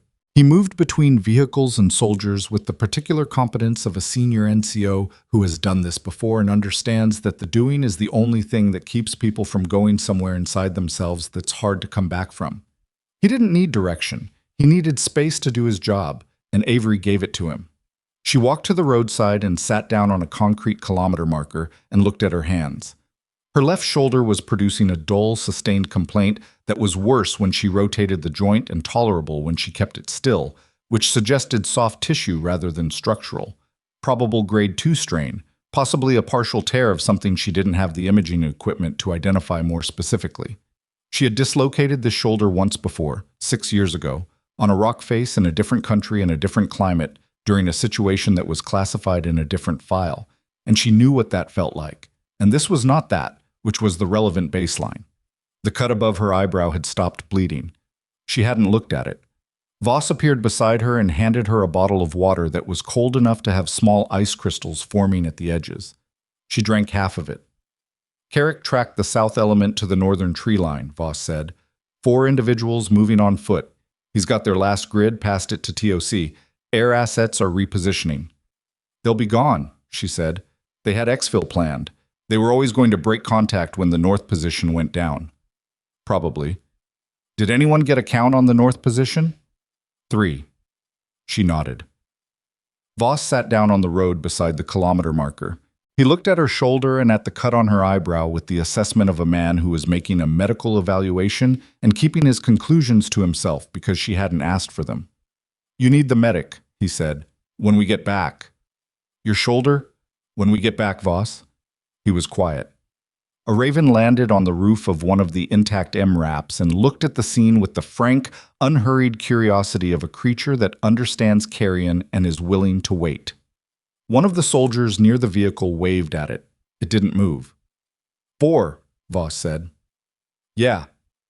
He had known Malone, not well, not personally, the way you know people who operate in overlapping worlds without ever fully occupying the same space. He had seen Malone at a joint training exercise 14 months ago. He remembered him because Malone had told a story during a meal break that had made the entire table laugh, the kind of story that requires both genuine comedic timing and a complete willingness to embarrass yourself. And Voss had the impression of a man who was good at his job and also genuinely good company, which was rarer than it should have been. He didn't say any of this. He didn't need to. The after-action is going to be bad, he said instead. The after-action is going to be what it is. The colonel's going to want to know why you moved without authorization. I know. You're going to tell him the authorization story? I'm going to tell him the truth. She finished the water. I told the watch officer what I was doing. He had the option to order me back. He didn't exercise it. That's the accurate description of what happened. Voss considered this. That's a narrow line. It's the truthful line. He was quiet again for a moment. And Mercer? He asked. She looked toward the vehicles. Mercer was standing near the last intact MRAP with 2 of his soldiers, and whatever they were saying to each other was too quiet to carry across the distance. But the body language told her something. He wasn't performing. He wasn't standing the way he'd stood in the briefing room. That particular forward lean of a man who is always slightly pushing into the space in front of him. He was standing like someone who had lost weight suddenly and hasn't adjusted to it yet. That's above my pay grade, she said. Voss made a sound that was not quite a laugh. Sure it is, he said. The convoy back to Frost Ridge was quiet, in the way that convoys are quiet after contact. Not the tense, weaponized silence of a movement through threat terrain, but the flatter, heavier silence of people who have recently been in a situation that required everything and are now in the process of coming down from it. Nobody talked on the vehicle intercom except for navigation and status. The radio traffic was the minimum required. The landscape moved past the windows, frozen and pale and indifferent, the same landscape it had been 6 hours ago when they drove out through the gate, unchanged by everything that had happened inside it. Avery rode in the rear vehicle. She did not sleep, although she could have. She watched the terrain and thought about the intercept log, and about the unrecognized call sign that Flores had found in the signals record, and about the 6 weeks of vehicle presence on the eastern ridge, and about how those three things connected to each other in a pattern that was not complete yet but was becoming more visible. Someone had known the convoy route and the timing. The preliminary assessment, which was her assessment, formed without access to the full intelligence picture, was that the original route through Clearwater Canyon had been the planned kill zone. When the route changed to Sierra 2, the ambush element had adjusted. That adjustment required near real-time information, which meant the compromise was not historical. It was not a plan leaked during preparation. It was an active, current capability, someone or something with access to the convoy's actual movement decisions. That was a significantly larger problem than a bad route choice. She would put it in writing in the after-action. Whether anyone would do anything with it was a different question, and one she had learned not to spend significant energy on. Frost Ridge received them at 1:34. The gate guards had been told they were coming and the timing, but not the details. And the expression on the face of the guard who raised the barrier when the convoy rolled through, looking at the missing vehicles, at the damage to the ones that had returned, at the faces in the windows, was the expression of someone doing the math and arriving at a number they hadn't been prepared for. Colonel Harwick met them at the staging area. He looked at the vehicles. He counted. His face did not change in any dramatic way, but something behind his eyes got quieter and more specific, and he moved to the first vehicle with a directness that communicated that the administrative and investigative process was going to begin immediately, and that everyone was going to go through it whether they were ready or not. Avery climbed out of the rear vehicle. She was stiff in ways she hadn't fully registered while sitting. The shoulder, yes, but also her lower back from the cliff descent, and her right knee from the loose rock encounter at the 8-meter mark on the way up. She did an informal inventory and concluded she was functional, which remained the relevant standard. The base medic intercepted her before she reached Harwick. "Chief Kane, I need to look at that." He pointed at her eyebrow. "After debrief." "Sir?" He stepped into her path.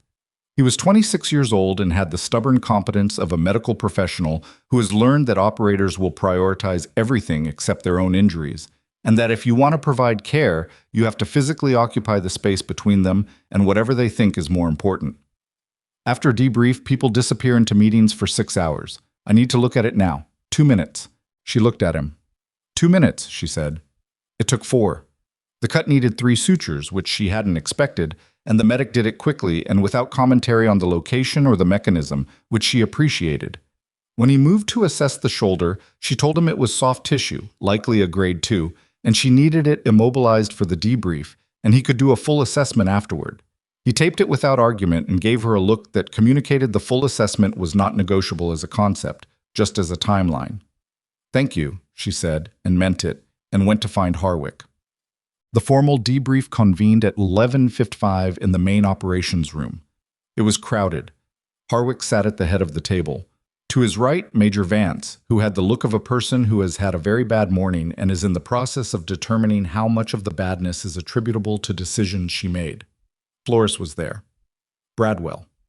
The S3, the operations officer, a heavy-set lieutenant colonel named Garris, who had the talent for silence that very competent staff officers develop over careers of watching other people's plans encounter reality. Mercer sat at the far end of the table. He had cleaned up since the road, fresh uniform, face washed, the physical evidence of the contact removed insofar as it could be removed. But the quality of his presence was different. He was seated, not because he needed to sit, but in the way of someone who has decided that taking up less space than usual is the appropriate posture for where he currently is. He hadn't looked at Avery when she entered. He was looking at the table. Avery sat in the middle of one side, between Voss and an empty chair. She had her notebook open. The 3 sutures above her left eyebrow were covered by a field dressing that she was aware of in the way you're aware of something on your face. Persistently, peripherally, in a way that was mildly distracting. Harwick looked at the room. "We lost 4 people this morning," he said. 7 wounded. 1 vehicle destroyed, 1 mission killed. The operation achieved its primary intelligence objective. He paused. "What I need to understand, completely and accurately, is how the ambush element had sufficient knowledge of our convoy timing and route to execute a coordinated 2-position attack with pre-positioned heavy weapons." He looked around the table. "We start with the signals intercept. Master Sergeant Flores." Flores walked through it clearly. The 0204 transmission, the 60% decryption, the unrecognized call sign, the content. He didn't editorialize. He presented it as data and let the data speak, which was the right approach, and the reason Harwick had trusted him with the S2 duty. When Flores finished, Harwick looked at Avery. "Chief Kane, you reported the initial intercept at 0219. You were returning from a classified mission at the time." "Yes, sir."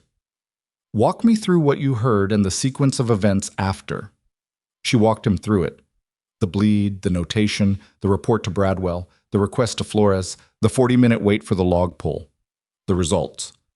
The command briefing at 0453. Harwick listened without interrupting. When she finished, the room was quiet for a moment. Then Garrus, the S3, spoke from his end of the table. "The unrecognized call sign. Flores, do we have any indication of where that transmission originated?" "We have a direction of arrival based on antenna array positioning," Flores said. "It's consistent with the eastern ridgeline, possibly from the pre-positioned observation element." "So someone on that ridgeline had comms capability that was transmitting on a frequency band we monitor?" "Yes, sir." "And the content included convoy timing information?" 60% of a partial intercept, yes, sir, consistent with timing and routing information." "Which means," Garrus said carefully, "that whoever was on that ridgeline received that information from somewhere." The room sat with that. Vance shifted in her seat. "We need to be careful about what conclusions we're drawing from a 60% decryption of an 11-second transmission. We need to be careful," Harwick said, "about not drawing conclusions that the evidence supports." He looked at Vance. "The route change to Sierra 2 was decided at 0453. The convoy launched at 0634. The ambush element was pre-positioned with heavy weapons and chose their engagement point on Sierra 2, not Clearwater Canyon. That means they either had 2 kill zones prepared, which is operationally significant, or they received updated routing information after the 0453 command briefing." He paused. "I want a full signals analysis. I want every transmission in and out of this installation flagged for the past 72 hours. And I want a personnel security review initiated today." Vance looked like she wanted to say something. She didn't say it. Harwick turned to Mercer. "Lieutenant Mercer, your after-action report on the contact." Mercer looked up. He had been sitting still through the preceding discussion with the quality of a person listening very carefully to something that is being said about a situation they are inside of. When Harwick addressed him directly, he straightened. Not the aggressive forward lean of the briefing room, just a person organizing themselves to speak. "The convoy transited Sierra 2 bypass as directed," he said. "Radio checks every 5 minutes. At approximately 0714, I observed movement on the eastern ridgeline through my thermal optic. Multiple heat signatures at a distance of approximately 250 meters. I initiated a contact report. At 0719, the lead vehicle was struck by an RPG." He stopped. Something moved in his face. "The ambush initiated from 2 positions simultaneously, eastern ridge and southern tree line. We went to defensive perimeter immediately. I attempted to direct suppressive fire to the eastern ridge position, but the angle from road level did not permit effective engagement of the dug-in position." He stopped again. Harwick waited. "The heavy machine gun on the eastern ridge was silenced at approximately 0726, Mercer continued, by Chief Kane's element, who arrived on scene without authorization and climbed the ridgeline under fire."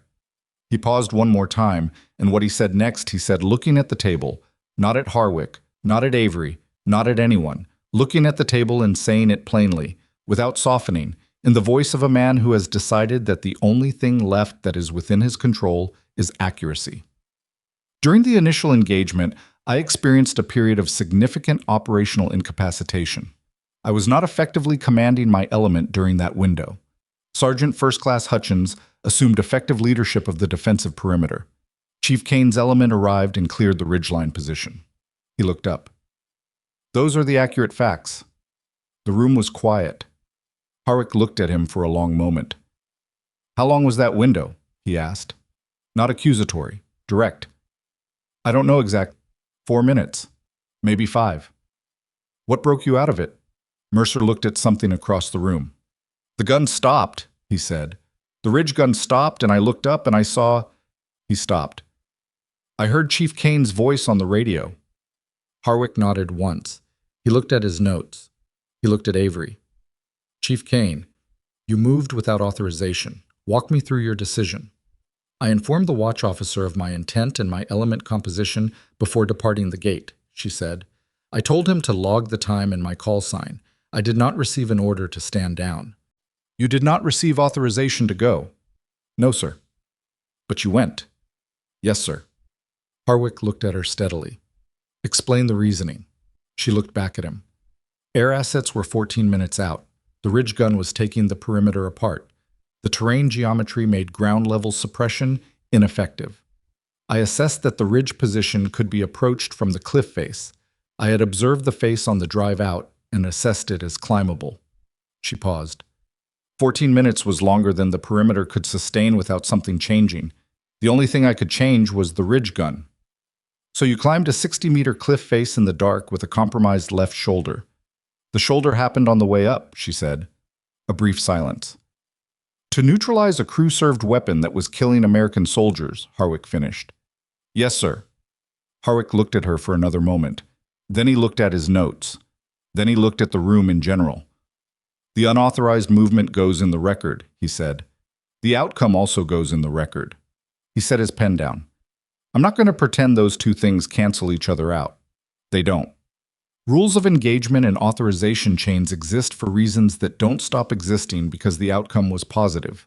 He paused. What I will say is that the record will be complete. The decision, the reasoning, and the result. Understood, sir, Avery said. Garris cleared his throat. There's another matter for the record. Everyone looked at him. He picked up a folder and looked at it briefly before looking at Harwick. The assault complaint filed by Chief Kane at 0600 yesterday. Physical assault by Lieutenant Mercer during the operational briefing. The room went very still. Vance's expression shifted. Not surprise, Avery noticed, but the expression of someone watching something they thought had been resolved come back to the table with significantly more weight than it had before. Harwick looked at Mercer. Lieutenant. Mercer had gone pale. Not the pale of fear exactly. More the pale of a man who has been standing in front of something inevitable and has finally run out of road. The complaint is accurate, Mercer said. Silence. I struck Chief Kane during the briefing, in the operations room, in front of my soldiers. He was looking at the table again. I had no justification for it. There is no version of that situation where what I did was acceptable. No, Harwick said. There isn't. Mercer said nothing.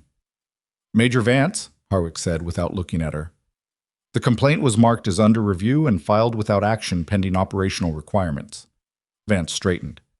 Given the mission timeline, sir, removing the QRF element lead 20 hours before launch was a decision you made, Harwick said, that I was not informed of. The flatness of it was more effective than any volume would have been.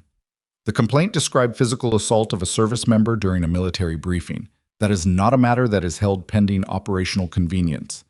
He looked at her with the steady, specific attention of a man who is deciding something. We'll discuss the handling of that decision separately, Major. Vance said nothing. Harwick looked at Mercer. I'm going to ask you directly, he said. Because what's in this room in the next 5 minutes matters more than whatever we put on paper afterward. Did you strike Chief Kane because she challenged your operational plan? Because she was right and you knew it? Or because you're the kind of person who does that when challenged? The question hung in the room. Mercer sat with it for what felt like a long time. All three, he said. Nobody had expected that answer. Harwick's expression didn't change, but something in the room changed. A slight shift, the way the quality of air in a space changes when something happens that alters the shape of what's possible. I was angry because she was right, Mercer said. I knew she was right. I'd known it since she opened her mouth, and I didn't want to stand in front of my unit and change the plan because someone I'd dismissed as a contractor told me it was wrong. He paused. So I made a decision that was contemptible, and then I led 30 people into a contact that killed 4 of them. He stopped. I'm not going to sit here and tell you one caused the other, but they came from the same place. Harwick looked at him. The room looked at him. Avery looked at him too. At this man she had known for less than 30 hours, who had punched her in the face in an operations room and frozen under fire on a frozen road, and was now sitting in a formal debrief delivering the most honest account of himself that she suspected he had ever given to anyone, including himself. She did not feel generous toward him. She did not feel vindicated by him. She felt, with a kind of tired precision, that she was looking at a person at the exact moment they stopped being the person they had been, and that the moment was real and was probably not going to be enough. 4 people were still dead. Chief Kane, Harwick said. She looked at the colonel. Given what occurred during the briefing, given the handling of your complaint, and given your observations about the Clearwater route and the signals intercept, is there anything in the conduct of this operation that you want formally addressed beyond what's already on the table? She considered the question. She considered Major Vance, who had made a phone call instead of a decision and had buried a complaint because the timing was inconvenient. She considered the signals intercept and the unrecognized call sign, and the question of how a pre-positioned ambush element had access to near real-time routing information. She considered Mercer. She considered the 4 body bags that had lifted off this morning in the second helicopter. The signals compromise investigation needs to go to a level above this installation, she said. It's not an internal matter. If there's an active compromise at Frost Ridge, the scope of the exposure extends beyond Northern Shield. She paused. Everything else, Mercer, the complaint handling. That's your call, sir. You have everything I can give you. Harwick looked at her for a moment. The signals investigation goes up the chain today, he said. I was already planning that. He looked at the room. We're done here for now. Individual follow-up sessions this afternoon. Everyone produces written statements by 1800. Chairs moved, people stood. The room began to reorganize itself for whatever came next. She found the quiet she needed in the equipment room of all places, the same room where she'd staged her kit at 0430, which felt like a different day now. She sat on the same ammunition crate with her back against the wall, and her notebook open to a blank page, and spent 20 minutes writing the initial framework of her after-action, getting the facts organized before the details softened with time and fatigue. The door opened and Hutchins came in. He looked at the sutures. He looked at the taped shoulder. He sat down on another crate without being invited, which was fine. How'd it go? He asked. It went? Harwick? Harwick's doing what Harwick should do. She kept writing. The complaint's back on the table. Vance is going to have a bad week. Mercer? She stopped writing, looked at the notebook. He told the truth, she said. In there. He didn't dress it up or deflect or hide behind the operational pressure. He said what happened and where it came from. She paused. I don't know what that's worth. Hutchins was quiet for a moment. You think he should keep his commission? I think that's not my call. You think it should be? She looked at him. No, I don't want the call. I want the record to be accurate, and I want the process to be what it's supposed to be. She paused. The process failed the first time. Someone decided his operational utility mattered more than what he did. That's the thing that needs to not happen again. And if he resigns? If he decides to go? She thought about what she'd seen in his face in the debrief room, the quality of a person who has arrived at a destination they can't walk back from. Then he goes, she said. Either way, it's not about me. Hutchins looked at her for a long moment. You know, most people in your position would want it to be about them. Most people in my position spent last night climbing a frozen cliff face, she said. I'm too tired to want things to be about me. He was quiet. Then he said, Malone had a wife, 2 kids, 7 and 4. He said it the way people say things that don't require a response, just an acknowledgement of weight. Staff Sergeant Malone, Marcus Malone, he was 31 years old. I know, she said. Do you? Or are you going to write it in a report and file it and keep moving? She looked at him. Both, she said. I'm going to do both. Hutchins held her gaze. He nodded once. He stood up. At the door, he stopped. The medic's looking for you. Tell him 5 minutes. Tell him yourself. He pushed the door open. He's standing right outside. He left. The medic came in. The full shoulder assessment took 40 minutes and confirmed soft tissue damage, a partial tear of the supraspinatus and significant strain of the surrounding musculature, the medic's best field diagnosis, pending imaging that would require facilities Frost Ridge didn't have. He immobilized it properly, gave her a precise and unsentimental briefing on what she could and couldn't do with it for the next 6 weeks, and told her she needed to be medevaced to the regional medical facility for imaging within 48 hours. She told him she would consider it. He told her consideration was not the appropriate response. They arrived at a compromise that satisfied neither of them, but that she was going to live with and he was going to document. After he left, she sat with the properly immobilized shoulder and the 3 sutures and the particular quality of quietness that comes after a long time of everything moving at once, finally slowing down. She wasn't at rest. The signals investigation, the after action, the individual follow-up sessions this afternoon, the written statement due by 1800, all of it was still in motion. But the immediate thing was done, and her body, given the slightest opportunity, was beginning to communicate the full invoice for the past 23 hours. She paid it the attention it required. She sat on the ammunition crate in the equipment room at Frost Ridge Forward Operating Base in northern Alaska and let herself be tired for a few minutes, which was not something she did often and not something she was particularly good at, but which was, on this specific morning, the only honest response to what the morning had been. At 1:30, she was in the hallway outside the operations room waiting for the individual follow-up session with Harwick when Mercer found her.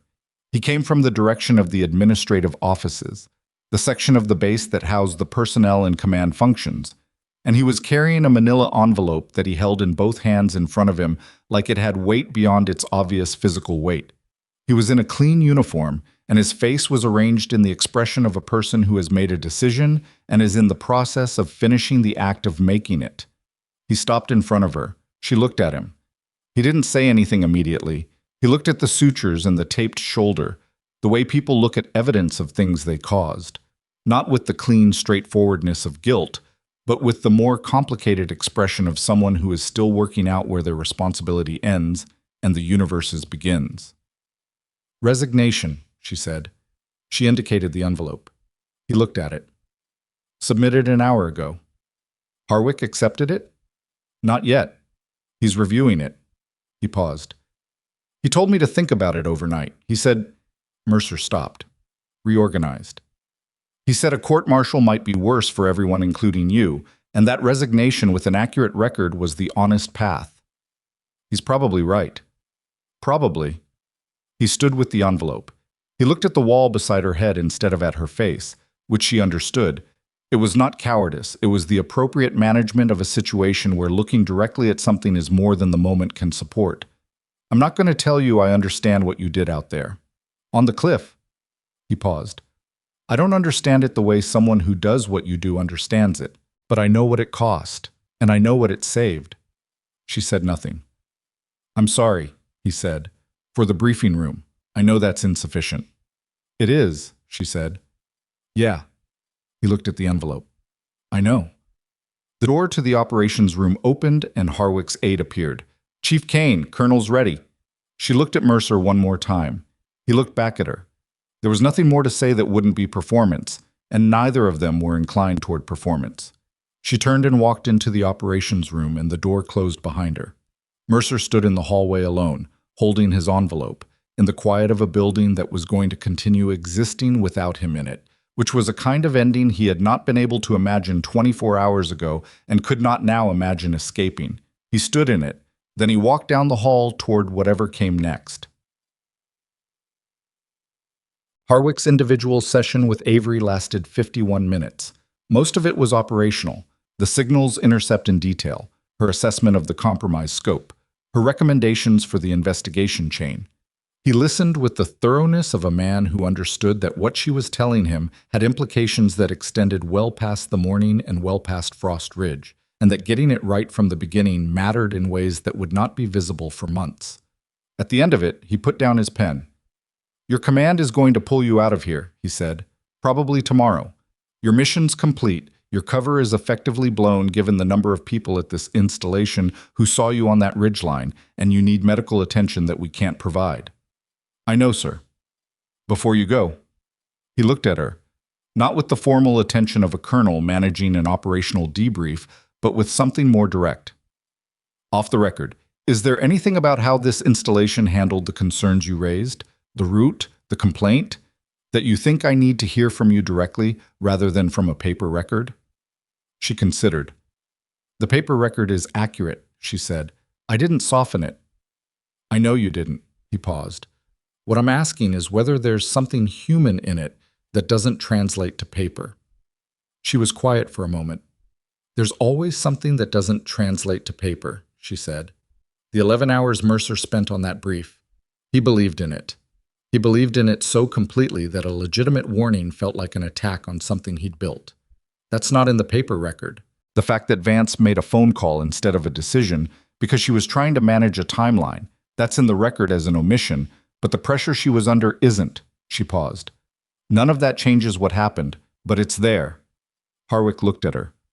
"And you?" "What about me, sir?" "You were hit. Your complaint was buried. You did your job anyway, and then you did somebody else's job on top of it, and 4 people still died."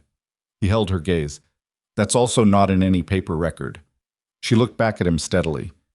"No, sir," she said. "It isn't." The room held that for a moment. Then Harwick picked up his pen. "Dismissed, Chief Kane. Get your shoulder looked at." She stood. She picked up her notebook. She walked to the door. "Chief?" She stopped.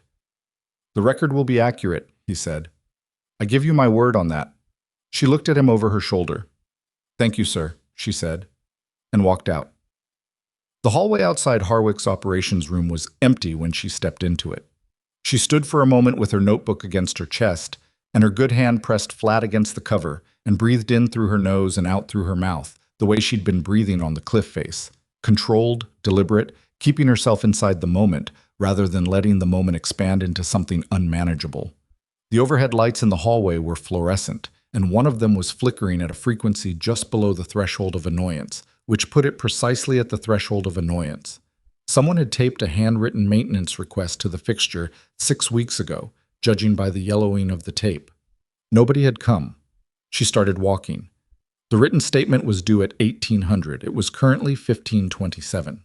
She had an hour and a half to produce a document that was accurate, complete, and structured in a way that would survive the scrutiny it was going to receive from people significantly above Harwick's pay grade, because the Signal's compromise investigation was going up the chain today, and her statement was going to travel with it. She needed coffee and a working surface and an hour of quiet. She found 2 of the 3 in the communications annex, a small room off the main corridor that existed primarily to house a satellite link terminal and a backup radio stack, and was not, at this particular hour, occupied by anyone. She pulled a folding chair to the narrow shelf along the wall that served as a desk, set her notebook down, accepted the reality of the missing coffee with the resignation of someone who has learned that the universe provides what it provides, and complaining is a tax on your own energy, and began to write. The statement took 72 minutes. It was the most careful document she had produced in recent memory, which was saying something, because she was constitutionally careful. She wrote the Signal's intercept section 3 times before the language was precise enough, specific enough to be actionable without overclaiming from a 60% decryption. She wrote the root concern section in plain, sequential language that made the timeline unambiguous. Concern raised, concern dismissed, complaint filed, complaint handled inadequately, route change achieved only after a second evidentiary channel was activated. She wrote the tactical contact section factually and without self-commentary, noting her movement without authorization, noting her communication to the watch officer, noting the outcome. She did not write anything about Mercer's face in the debrief room. She did not write anything about Marcus Malone having 2 kids, ages 7 and 4. Some things were in the record. Some things were in a different place entirely and would stay there. She handed the statement to Bradwell at 17:39. He read the first page and looked up at her with an expression that communicated he understood what he was holding and what it was going to do when it started moving up the chain. "This is thorough," he said. "It should be," she said. She walked back to her room to pack. Her room at Frost Ridge held approximately 45 minutes of packing. The classified materials first, the personal gear second, the equipment that required separate logging third. Her roommate, the cryptologic technician, was not present, which was fine. They had communicated primarily through the logistics of sharing a small space and the occasional nod in passing, which was a perfectly functional relationship for a forward operating base. She was running a final check of the room when someone knocked. She opened the door. It was not a person she expected. Private First Class Danny Reyes was 22 years old and had been the soldier bleeding from a severed femoral artery behind a shattered rock on a frozen road that morning. He was standing in the hallway in clean uniform, with his left thigh wrapped under his trousers. In a field dressing bulge she could see through the fabric, and he looked like a person who had lost a significant amount of blood less than 8 hours ago and had been cleared for ambulatory movement before he was fully ready for it. And he had the expression of someone who had been trying to find a specific person for a while and had finally succeeded. She looked at him. He looked at her. "Chief Kane?" he said, like he wasn't entirely sure. "Yeah." He swallowed. He was holding his patrol cap in both hands in front of him, turning it slowly. Not nervously exactly, more the way people handle objects when they need something to do with their hands, because the situation has removed all the normal social scripts and left them working without a net. I was told," he stopped, started again. "They told me to put the tourniquet on me. I wanted to say something." She looked at him, at the patrol cap turning in his hands, at the face of a 22-year-old who had woken up this morning expecting a convoy movement and had ended the day with a surgical compression bandage on his thigh and 4 fewer people in his unit than there had been at breakfast. "You don't have to say anything," she said. "I know I don't have to." He looked at her directly for the first time since she opened the door. "I want to." She waited. "I don't remember a lot of it," he said. "The contact. It went fast, and then it went slow, and then I was on the ground, and I couldn't figure out what I was looking at." He paused. "I remember someone being there. I couldn't see your face. I remember you saying something, and then something happening to my leg, and then you were gone, and I was still there." He paused again. "They said you had to go do something else." "There was something else to do," she said. "Yeah." He held her gaze. I wanted you to know I know what you did, specifically. Not just the general thing, the cliff and all of it, but the specific thing with me on the ground." His jaw moved. "I'm going home in a few weeks. I have a mom and a brother, and I'm going to get to go home to them." He stopped. "That's because of you, specifically." She looked at him. He was very young. He was very honest. He had no framework for this situation and was navigating it with the only tools he had, which were sincerity and the willingness to stand in an uncomfortable hallway and say a true thing to a stranger. "Go home," she said, "and when you get there, stay a while." His jaw tightened. He nodded. He put his patrol cap back on, which was slightly crooked, and he either didn't notice or decided not to fix it. "Yes, Chief," he said.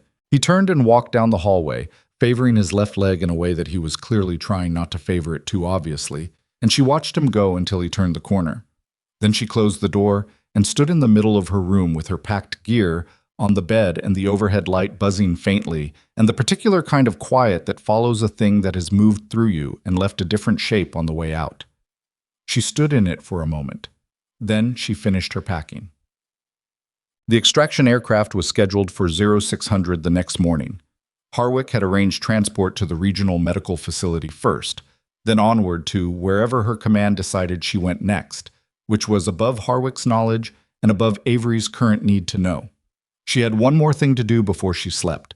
She found Voss and Carrick in the common area at 1900, the same space where soldiers ate and watched whatever was on the satellite television and wrote emails home and did the ordinary maintenance of being a person that doesn't stop being necessary just because you're in a place like this. Voss was eating something that had been in a packet before it became what it currently was. Carrick was reading. The other 2 members of the element were not present, which was fine. She had already spoken with them individually during the afternoon's follow-up sessions. She sat down across from Voss. "We did good work," she said. Voss looked at her. "We did. The poll is going to be useful. The analysis team is already working the 67% we brought out." "Good." He looked at his food. "You heading out tomorrow?" "0600. Shoulder?" "Regional facility first." He nodded. This was the way they communicated. Compressed, specific, the things that needed to be said said. The things that didn't left in the space where they didn't need to exist. They had worked together across 4 operations in 3 years, and in that time had built the specific trust that comes not from knowing everything about a person, but from knowing precisely what matters when things go wrong. "Carrick," she said. He looked up from his book. "The signals intercept log pull. You did that on your own initiative, and it was the right call." Carrick looked at her with the expression of someone who doesn't know if they're being complimented or assessed, and has decided to stay neutral until the information resolves. "You told me to do it." "I told you to do it knowing your access level made it technically unauthorized. You made the judgment call that the situation warranted it." She looked at him steadily. "That's different from following an order. I want you to know I understand the difference." He was quiet for a moment. "Is it in the after action?" he asked. "It's in my statement, yes, accurately." He looked at his book. "Okay," he said. "Just that." She stood. "Get some sleep," she said to both of them. "You fly out day after tomorrow per the rotation." Voss raised his hand in a gesture that was not quite a wave and not quite a salute and was entirely Voss. She walked out. She ran into Flores in the corridor outside the signals section at 2015. He was carrying a thick folder and looked like a man who was going to be awake for a significant portion of the night, which was probably accurate. He stopped when he saw her. "I heard you're leaving tomorrow," he said. 0600. "Before the investigation gets properly moving." "It'll move without me. You have everything I can give you in the written statement." He shifted the folder. "The call sign. We got a partial reverse direction analysis on the transmission. It's not definitive, but the signal characteristics are consistent with equipment that originates from a specific manufacturing source we've seen before in signals intelligence out of this region." She looked at him. "That's a significant piece." "It's a preliminary piece. Needs verification." He paused. "But it starts to answer the question of whether the ambush element had a domestic assist or purely external resourcing." "Put it in the chain," she said. "Don't sit on it for verification if sitting on it costs you time." "I know how to do my job." "I know you do." She paused. "That's why I'm saying it to you instead of someone else." He looked at her for a moment. Then he nodded. "Safe travel," he said. "Get some sleep at some point," she said. He looked at the folder in his hands with the expression of a man for whom sleep had become theoretical. "Sure," he said, and kept walking. She did not sleep well. This was not unusual. She rarely slept well in the aftermath of operational contact. Not from nightmares, not exactly, but from the way the brain insists on running and rerunning the sequence of events, checking for errors, checking for what could have been different, checking the arithmetic of outcomes against the arithmetic of decisions. It was not a productive process. She had never found a way to stop it that didn't cost more than the lost sleep. She lay on her bunk in the dark and ran the arithmetic. The route change to Sierra 2 had saved lives. Without the route change, the convoy would have entered Clearwater Canyon, where the kill zone was optimized and the ambush element would have been waiting in a prepared position with clear fields of fire and no realistic egress option. The casualties would have been worse, significantly worse. The route change had not prevented the ambush. The ambush element had pivoted to Sierra 2, which they could do because they had near real-time information about the convoy's movements, which meant the compromise was active and current and would continue to be a problem until the signals investigation identified its source and the source was addressed. 4 people had still died. She ran that number and let it be what it was. She did not try to offset it against the higher number that the canyon would have produced. She did not run the arithmetic of worse versus bad as a comfort measure. 4 people had still died, and the fact that the number could have been larger did not change what the number was. At 0130, she stopped trying to sleep and got up and sat on the edge of her bunk in the dark, with her feet on the cold floor and her good hand resting on her knee, and just let the night be what it was. She thought about Marcus Malone, 31 years old, 2 kids, 7 and 4. A man who could tell a story at a meal break that made everyone at the table laugh. She had not known him. She would never know him. His name was in her statement, and his name was in the official record, and his name would be on a list somewhere that lists names. And none of that was the same as the thing that his kids were going to have to grow up inside of. She sat with that for a while. She wasn't sure what it accomplished. She sat with it anyway, because the alternative was pretending it wasn't there, and she had never been good at pretending things weren't there. At 02:30, she made coffee and drank it sitting at the narrow shelf in the communications annex, which was empty again at this hour, and wrote a short personal note, not in her official notebook, in a separate one she kept for things that didn't belong in official notebooks. She wrote Malone's name and age, and what Hutchins had told her about his family. She wrote Reyes's name and age, and the image of him standing in the hallway turning his patrol cap in both hands. She wrote, "Some of what happened here will not be in any record. That doesn't mean it doesn't count." She closed the notebook. She drank the rest of her coffee.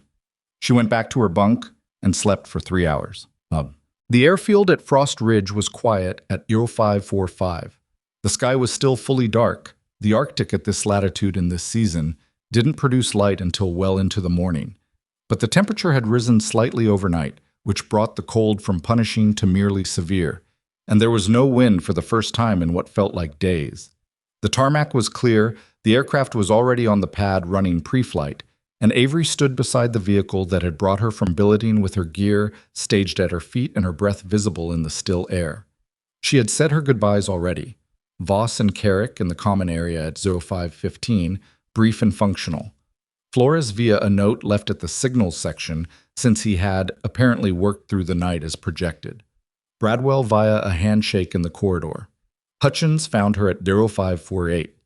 He came across the tarmac from the vehicle staging area. No jacket over his uniform because he was the kind of man who treated the cold as a personal matter between himself and his metabolism, and he stopped in front of her with his hands in his pockets and looked at the aircraft. "You sleep?" he asked.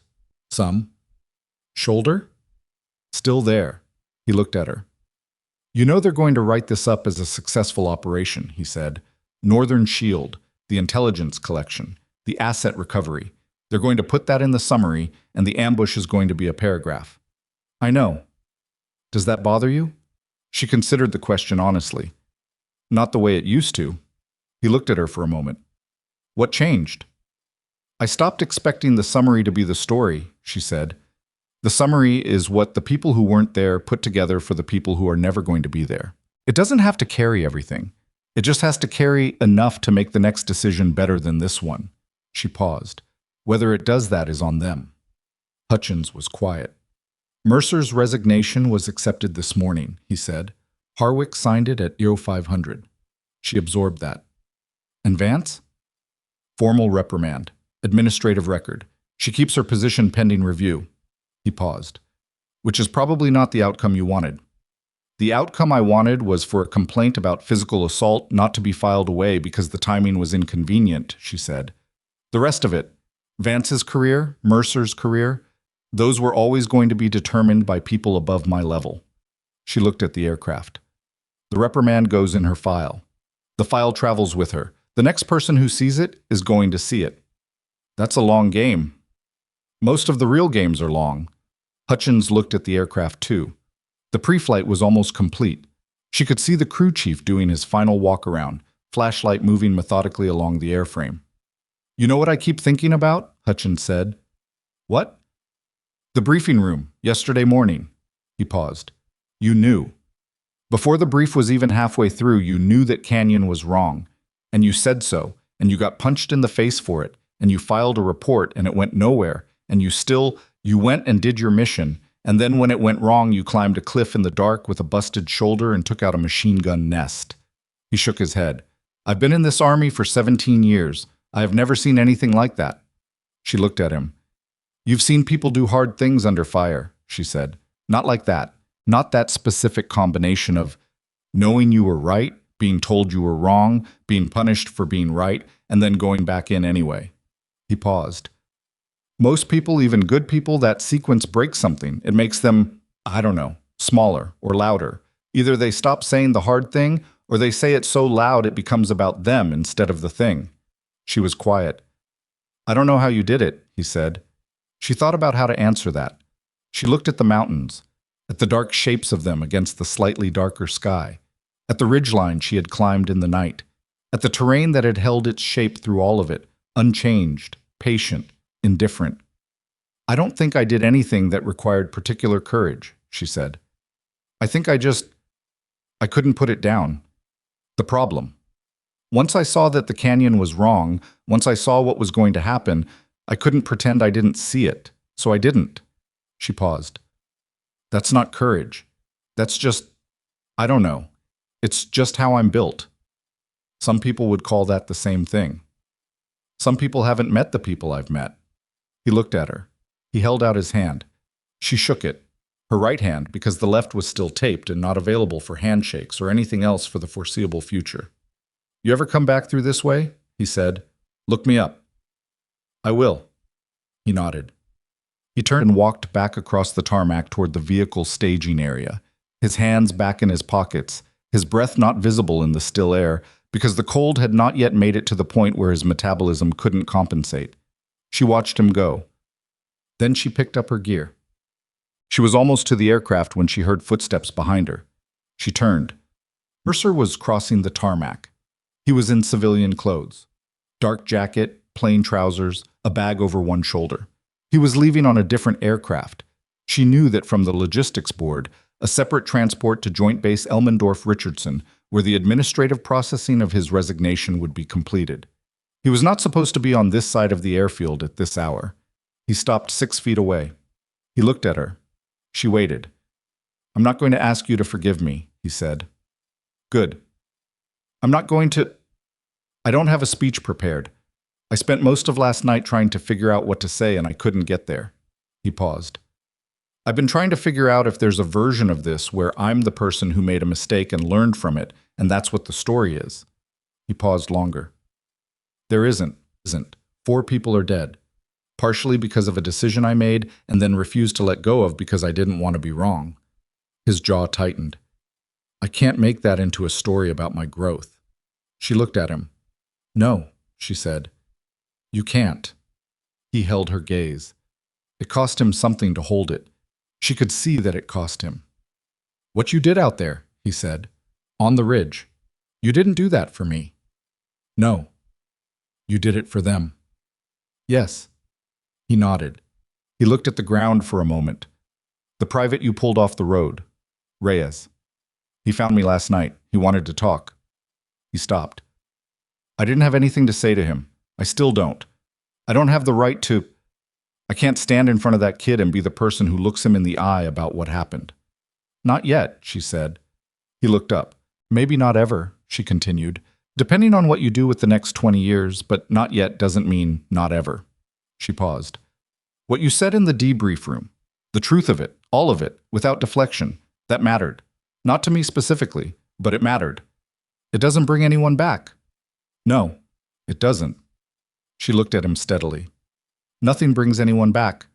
The question is what you do with who you are after you understand who you were. He stood with that. She picked up her gear again. You were right, he said, quietly, simply. Not the delivery of a rehearsed line, the flat, final acknowledgement of something that had been true from the beginning and had cost a terrible price to be confirmed. She shifted her bag on her good shoulder. I know, she said. She turned and walked to the aircraft. She did not look back. Not because looking back was weakness. She was past the point in her life where she confused the two. She didn't look back because there was nothing behind her that needed her attention that wasn't already in the record, in the process, in the hands of people whose job it was to carry it forward. The morning, and the cliff, and the road, and the 4 names were in her notebook, and in her statement, and in the part of herself where things like that lived permanently, without resolution, without the comfort of being filed and closed. She carried them. She kept moving. The aircraft lifted at 0603. Below her, Frost Ridge shrank, the cluster of lights and structures and vehicles diminishing into a small, specific thing against the vast dark terrain surrounding it. The mountains came into view as the aircraft climbed, their ridgelines catching the first suggestion of light from a sun that was still below the horizon and wouldn't properly appear for another hour. The canyon, Clearwater Canyon, The canyon that she had been right about from the first moment she looked at the map was invisible from this altitude, just another crease in the landscape, just another dark line among dark lines. She looked at it anyway. She looked at the ridgeline she had climbed. From up here it looked small. That was always the way. The things that had been everything when you were inside them becoming proportional again once you got far enough out. It did not mean they had been small. It meant that the world was large and full of ridgelines and canyons and frozen roads and briefing rooms and men who had decided before listening that the listening wasn't necessary. The world would keep producing them. She would keep doing what she did. She turned from the window and closed her eyes. Her shoulder ached through the immobilization. The 3 sutures above her eyebrow were itching in the specific, tedious way of healing tissue that knows its job and is doing it without any interest in your comfort. She was exhausted in layers. The physical exhaustion of the jump and the climb and the contact and the sleepless hours. And under that, the deeper exhaustion of having held something difficult for a long time and not put it down, even when putting it down would have been easier and perhaps defensible. She was tired. She was, in the most fundamental sense of the word, intact. The aircraft leveled out above the cloud layer, and the Arctic dark became a different quality of dark, higher and cleaner, with stars sharp and numerous above the cloud tops, the kind of sky that existed before humans put enough light into the world to lose it. She slept. 3 weeks later, a formal commendation was submitted through the Joint Task Force's chain of command, routed through 3 levels of classification before it reached the appropriate administrative authority. It cited a classified operation in northern Alaska. It cited the neutralization of a crew-served weapons position under fire. It cited the identification and reporting of a signals compromise that subsequent investigation confirmed had been active for 11 weeks and had compromised 2 prior operations in the theater. The commendation was accepted and filed. The name on it would not appear in any public record. The signals investigation, running parallel through a separate chain, identified the source of the compromise at Frost Ridge, a communications contractor whose access had been exploited through a combination of financial pressure and ideological sympathies that the security review process had not been designed to catch. The contractor was arrested. The investigation expanded. The file grew thick and traveled to places far above any of the people who had stood on that frozen road. Major Doreen Vance's formal reprimand remained in her file. At her next assignment review, the reviewing officer read it, noted it, and asked 2 questions during the assessment interview. The answers to those questions were not recorded. The outcome of the review was, Lieutenant Ethan Mercer's resignation was processed and accepted. He returned to civilian life at 26 years old with a record that was complete and accurate, as Harwick had promised. What he did with the years after that, how he carried what he knew about himself, how long it took him to become useful to the people around him again, was his to work out in the slow and unglamorous way that real change actually works. There was no clean ending to that story. There rarely is. Private First Class Danny Reyes went home 8 weeks after the morning on the frozen road. He walked through an airport with a slight limp that the physical therapist said would resolve to perhaps 40% reduction, and his mother met him at the arrivals gate, and he did not try to explain anything about what had happened. He just stood in it for a long moment and let it be what it was. He kept a photograph of the Alaskan mountains on his phone. Not the road, not the wreckage, just the mountains as he'd seen them once from a distance, pale and enormous in the early morning light, holding everything and showing nothing. He never learned the full name of the woman who had put the tourniquet on his leg. He knew there was a name. He knew the name mattered. That was enough. Avery Kane was given 3 weeks before her next deployment briefing. She spent the first 4 days at the regional medical facility where the imaging confirmed a partial supraspinatus tear that the orthopedic surgeon described as manageable with physical therapy and the specific kind of patients that she was not constitutionally well suited to, but had been learning across 34 years of practice. She spent the remaining time at a rented house in a coastal town that she returned to between deployments because it had a covered porch and a view of the water, and no one in it who knew her name or her work or what she was. She walked on the beach in the mornings with her arm in a sling and drank coffee that she made herself and read books that had nothing to do with anything relevant. She did not think about Frost Ridge constantly. She thought about it the way you think about something that has become part of the structure of you. Not obsessively, not with any need to resolve it differently, but with the simple and ongoing awareness of something that is now inside you and will be for the rest of your life. She thought about the 4 names. She thought about the kid on the tarmac with his patrol cap.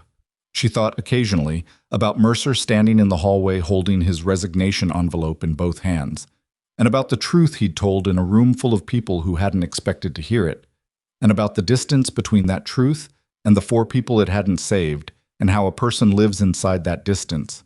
She didn't have an answer to that. She wasn't sure there was one. On the last evening before her briefing, she sat on the covered porch with her coffee and watched the water go dark as the sun went down behind the landmass to the west. The light moved across the water in slow, flat bands, gold first, then bronze, then the particular deep gray blue that precedes full dark.